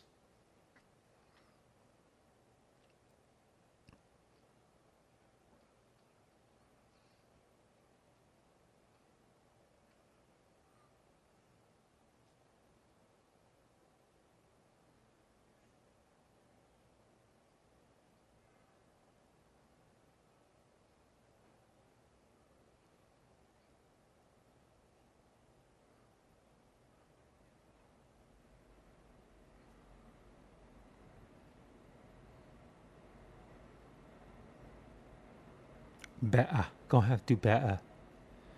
Gonna have to do better that. Oh, he's fucked.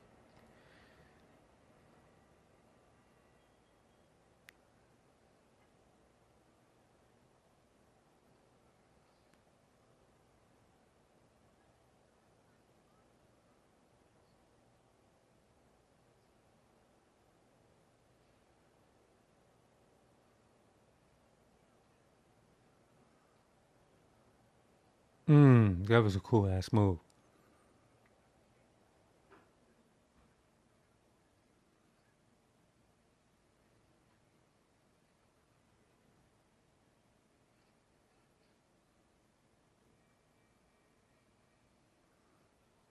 Did it happen to be 6?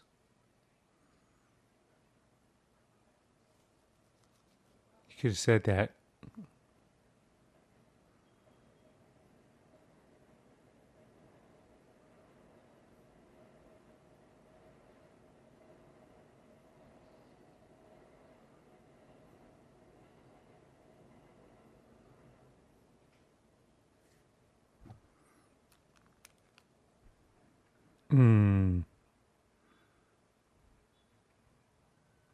Nice.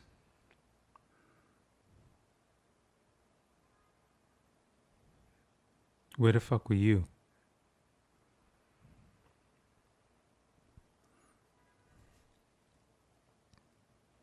Seamus.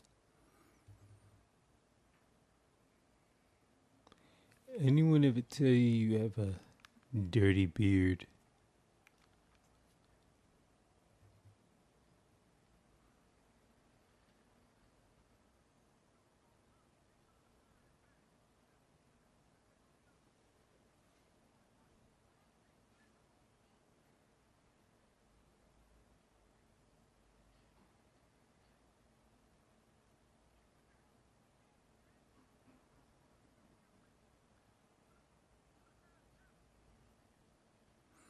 Just pull that everything from those slots.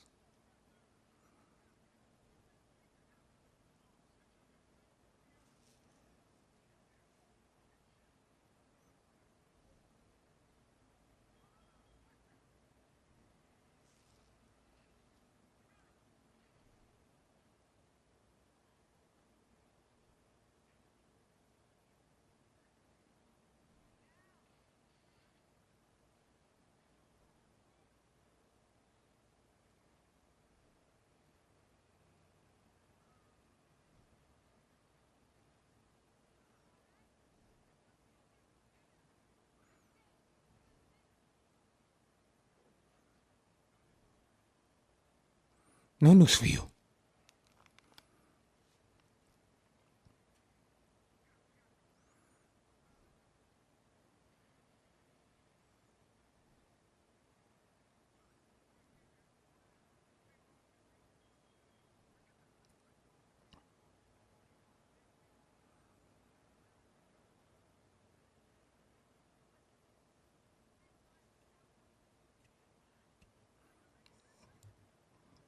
That's what I'm saying.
Roads.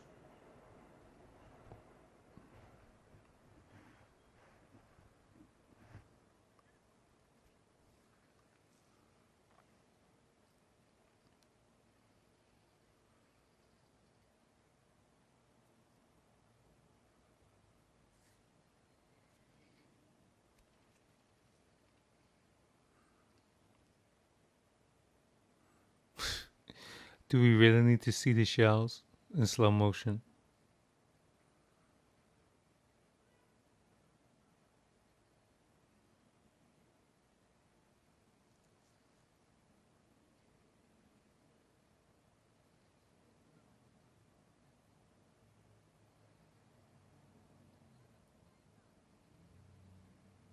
I'd be trying to flank you too.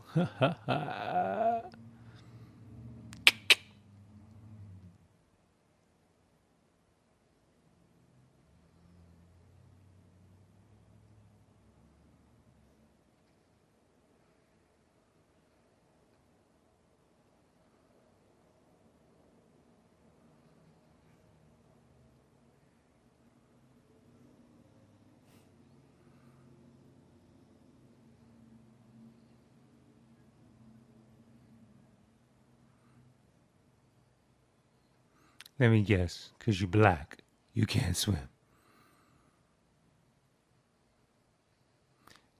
Now, how do you know that that wasn't going to stab him in the leg?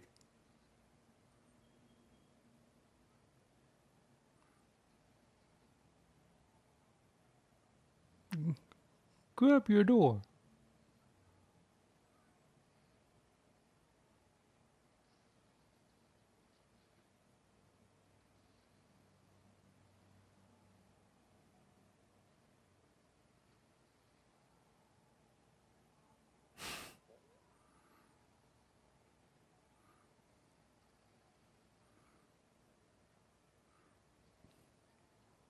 Get me off of this crazy thing.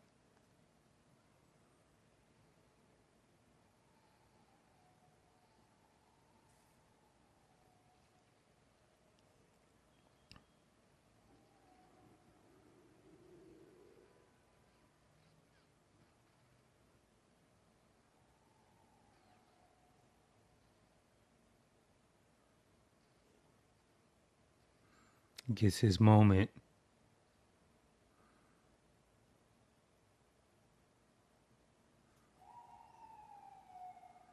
I guess that they were expecting that body to slide and stop right in front of him.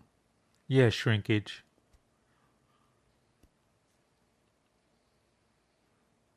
Fucking G.I. Joe on the way.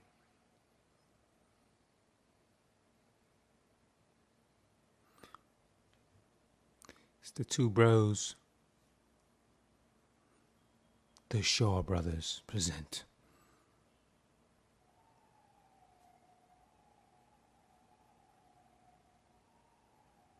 I stand faith to faith and look him dead in the eye.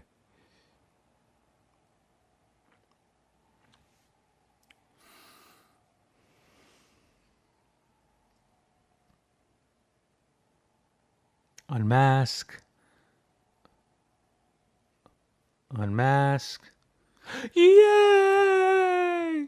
It's the guy that was supposed to be the Crow, but said, fuck that, I'm not doing that script, I'm doing another Fast Furious. Fuck, do that shit.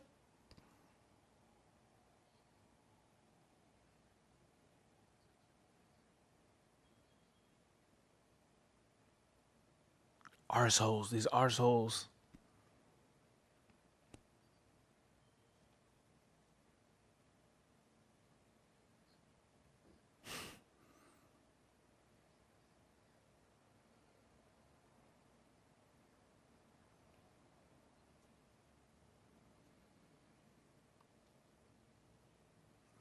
Hey! Are these mofos Dominicans? Or Brazilians? Didn't they find them when they went to Brazil? Or teamed up with them in Brazil?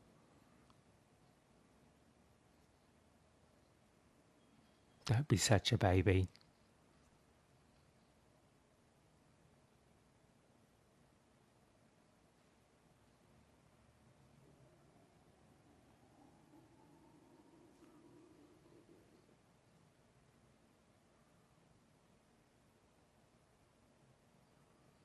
Now, I don't understand why they didn't use his cousin to do this. A Fitbit?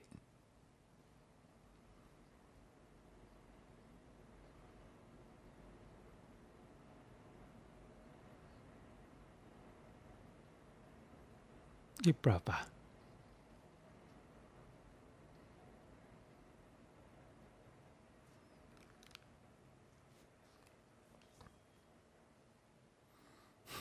Where did she get those bumhole?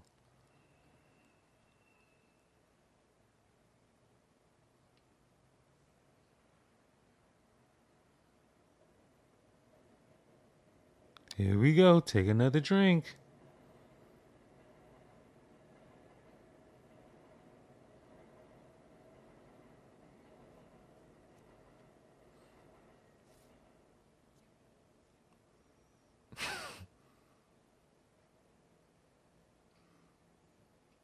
She stole that. It keeps sounding like he's saying iron. Owen. Owen.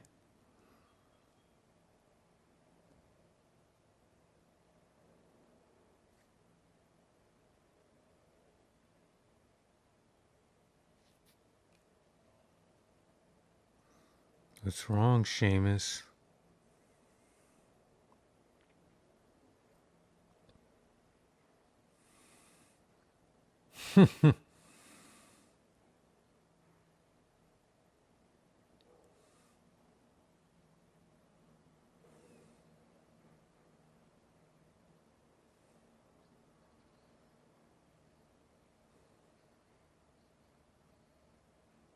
You made me miss.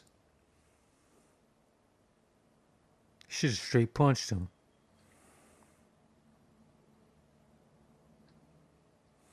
Now,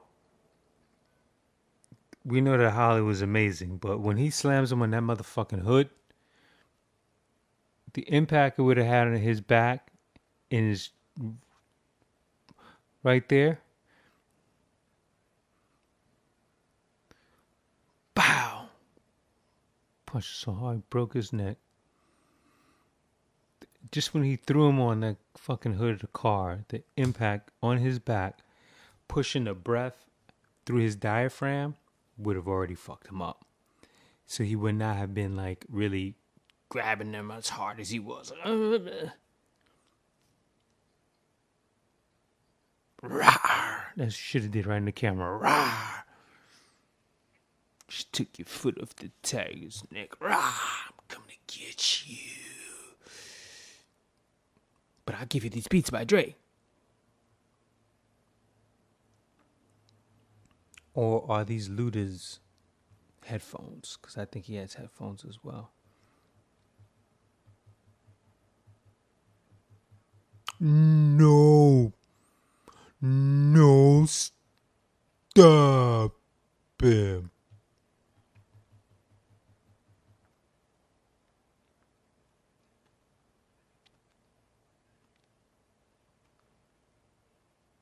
Cry baby, man.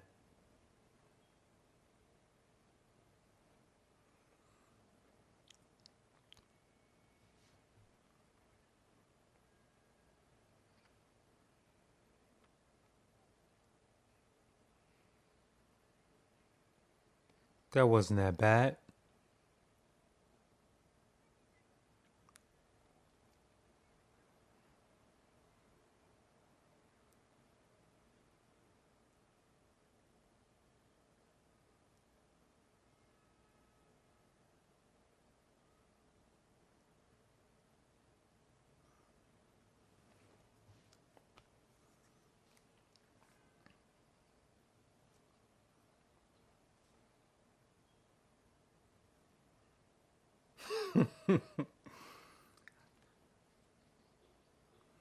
Now, I don't know if that was effects or just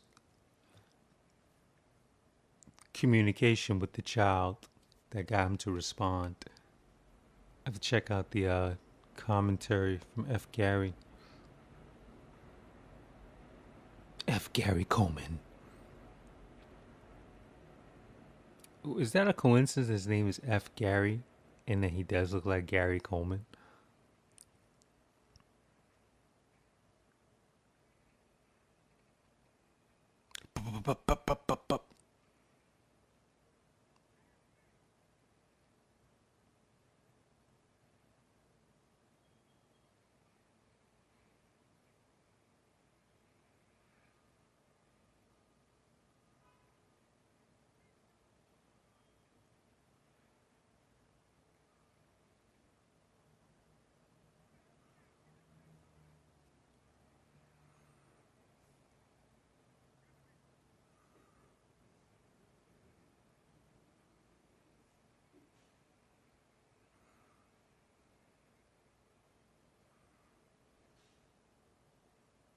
She got that smile like she's gonna cry again.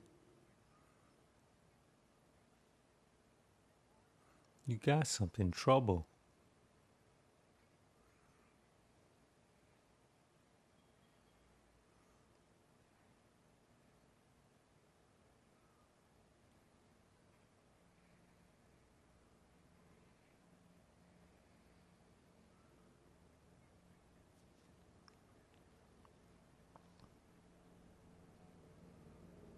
I'm being the rock.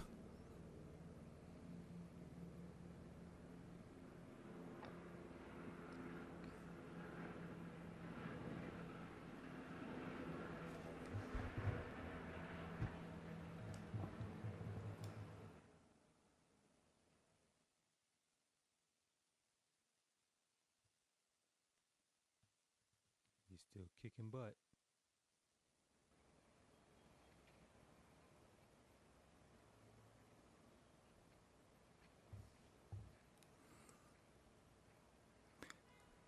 I would love to have seen the making of this from beginning to end.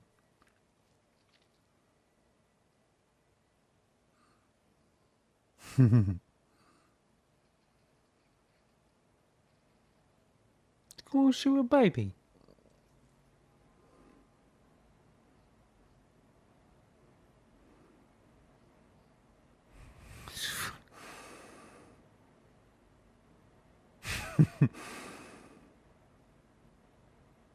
It's almost like a still shot.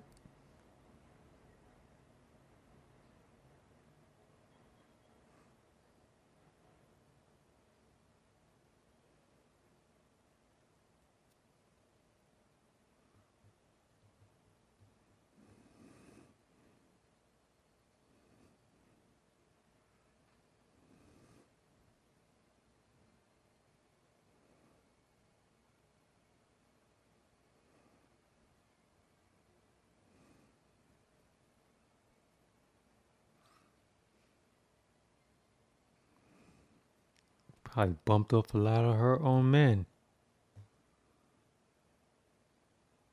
And didn't run after she did it.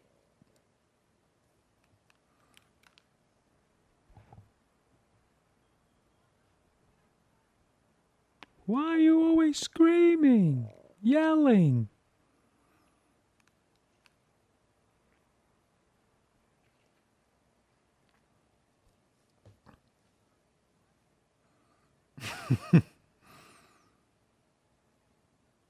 Because it's Tyrese.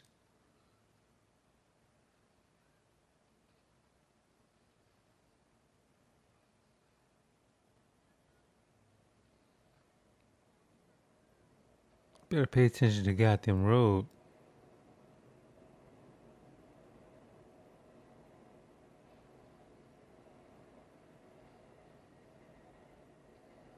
Hey! It's Groot.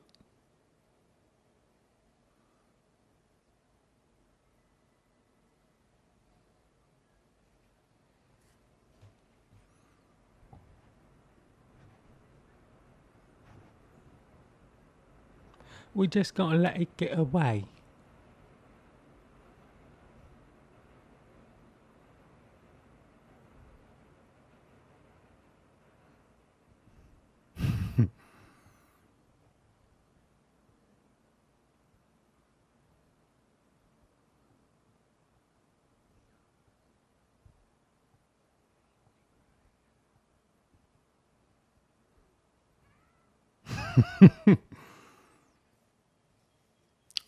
Ariel. It's ego and pride talking.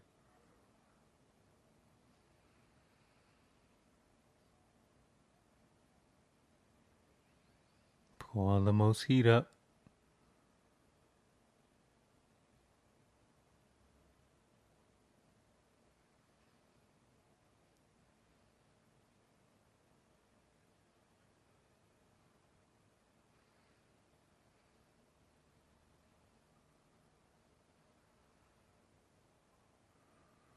In the most dastardly cunning action sequence ever created on this cinematic world is for my son, who I've yet to name. Got something for you in your sub. In your sub. No.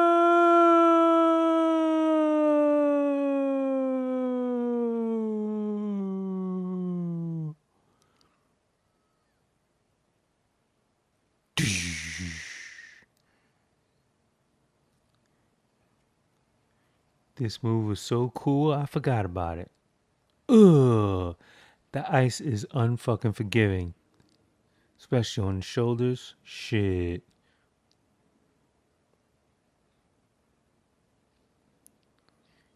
Here we go.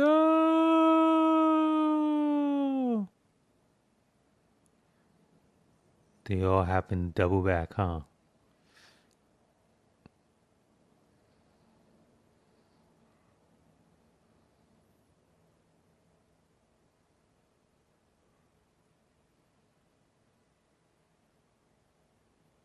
I just remember the audience going.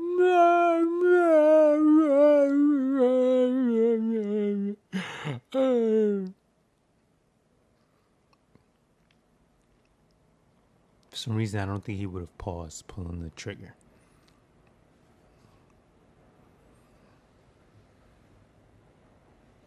You just at least would have heard it go clink, clink, chick, chick. You wanna see them? Watch you mess with my family.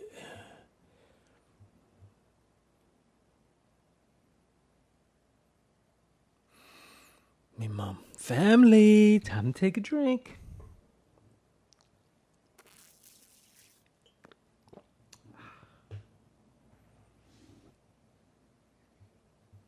It would have been funny if she just said, Only one of us has an Oscar.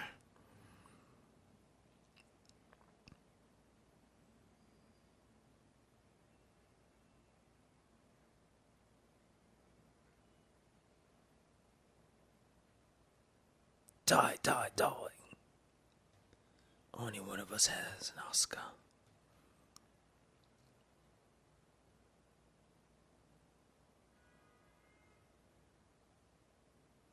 hey, it's Brian Williams. Guess he wasn't lying.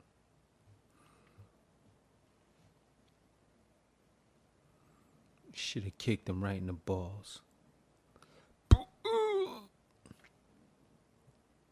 You know I always wear a cup.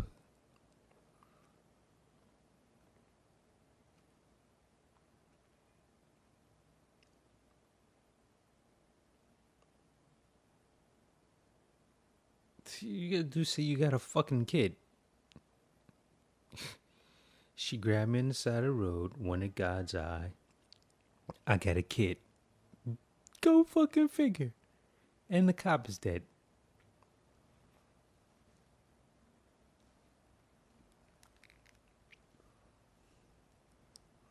This was a lame line of dialogue.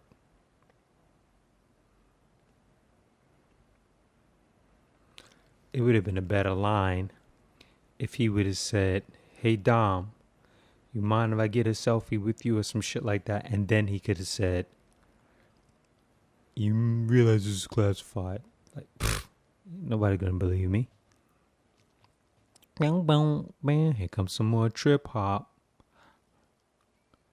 I wonder what state we're in.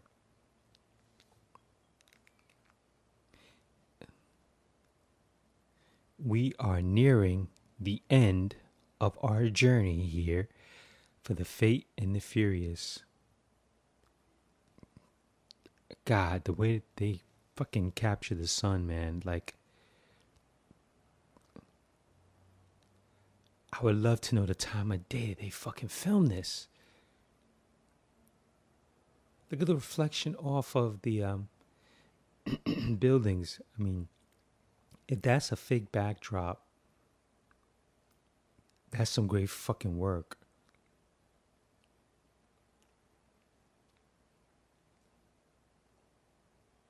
They all fucking film themselves over that.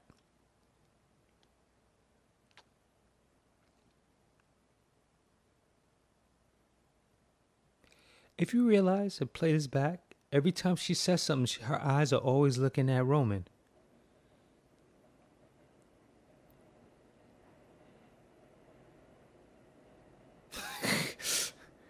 Every time you roll this back, not now, when she's asking those questions, when she's talking, her eyes are on Roman. Dun dun dun dun dun! I just cracked the case.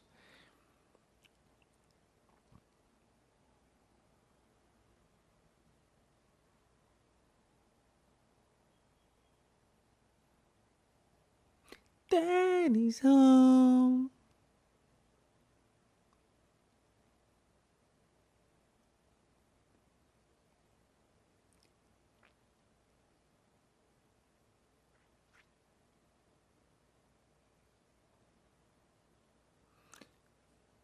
He should just set it straight, like Daddy's staying home. Then she could have just hugged him. Hey, this could be interesting. Little roof gazebo. Sure would love to know where they filmed this at. Brotherhood. Go ahead, say it. I thought he was going to say the F word.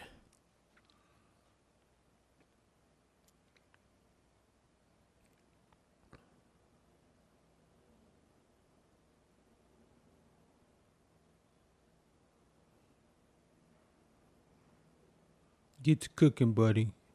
Now, they should have had somebody on the grill.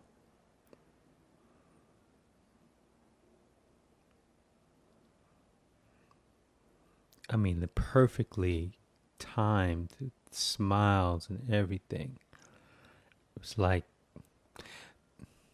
Now, here's the eerie part, at least to me, when I was watching this, which was yesterday, and I'm being serious. When he goes to the table... I immediately, just straight up, I immediately go, God, it feels like somebody's missing. And then it just fucking, like, my brain just sparked. I was like, oh, shit. Like, Mia and Brian are fucking missing. And it made me think about Paul Walker. It was just weird how I just said that. And I was like, oh, shit.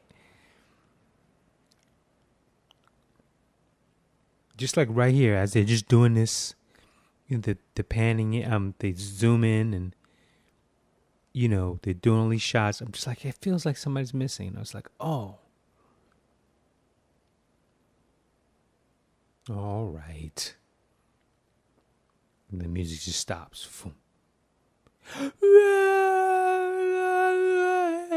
Remember the people. Hi. It's so cute. Sing. It's always your turn to say grace. Nobody else says grace. God, that sun, the way the sun flips off that building. I think I'm going to study this shot.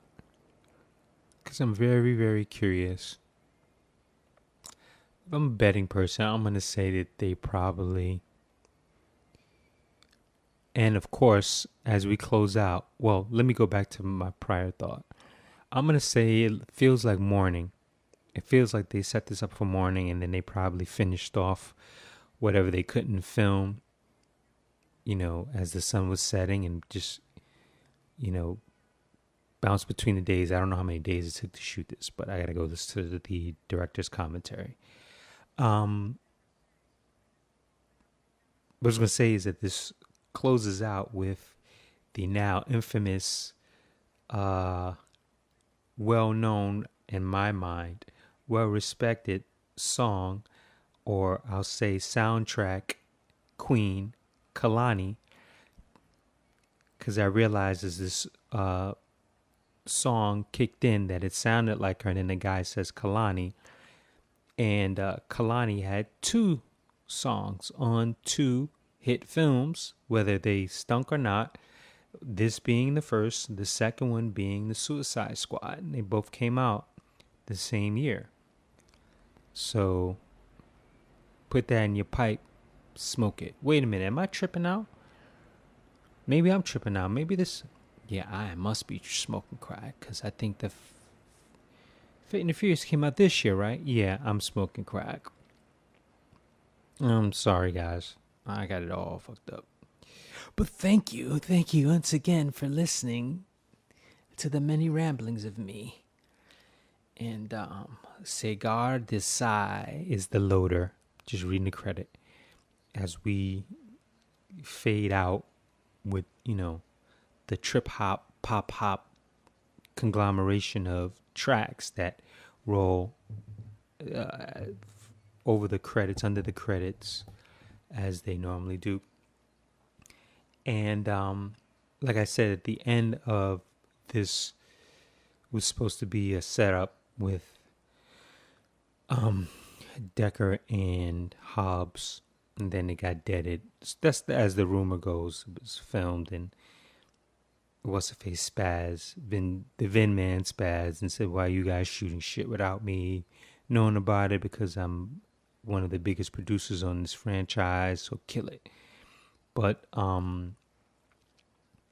I do think that, actually, well, rethinking what I said earlier, they should do one more eight, Fast and Furious 8, or Furious 8, whatever they're going to call it, and it should lead into the Hobbs and Decker movie, because you have to set it up, and it wasn't set up properly, in my opinion. Here should all tie in. So I don't know if it's going to be them going after Cypher or some other character, but it is what it is. As long as it's just good. I really do like their chemistry between Statham and Johnson, and I feel, once again, it all starts with that script, but it could probably be the biggest fucking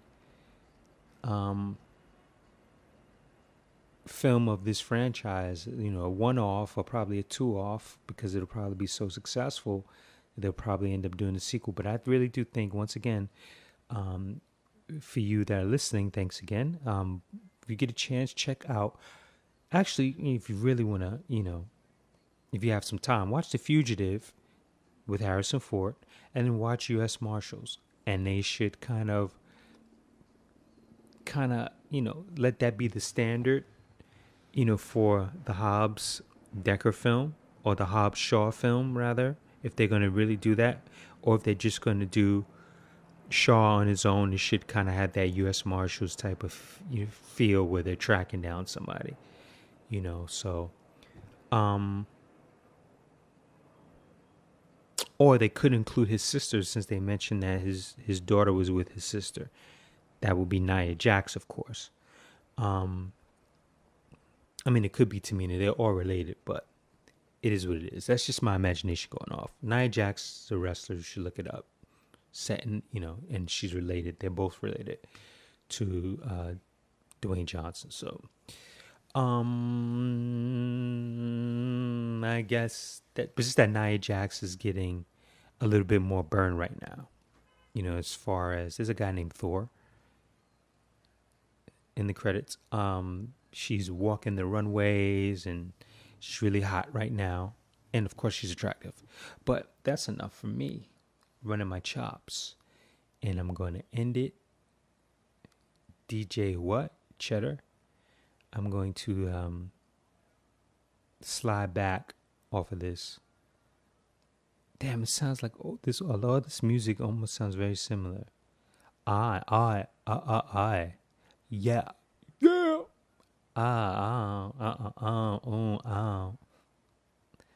Anyway, second unit in New York. I'm just spot checking where I'm at, guys. I want to thank you once again for joining me for this Fate of the Furious. I think I'm saying it correctly. Commentary. And feel free to subscribe. I know I don't usually say subscribe, but I am.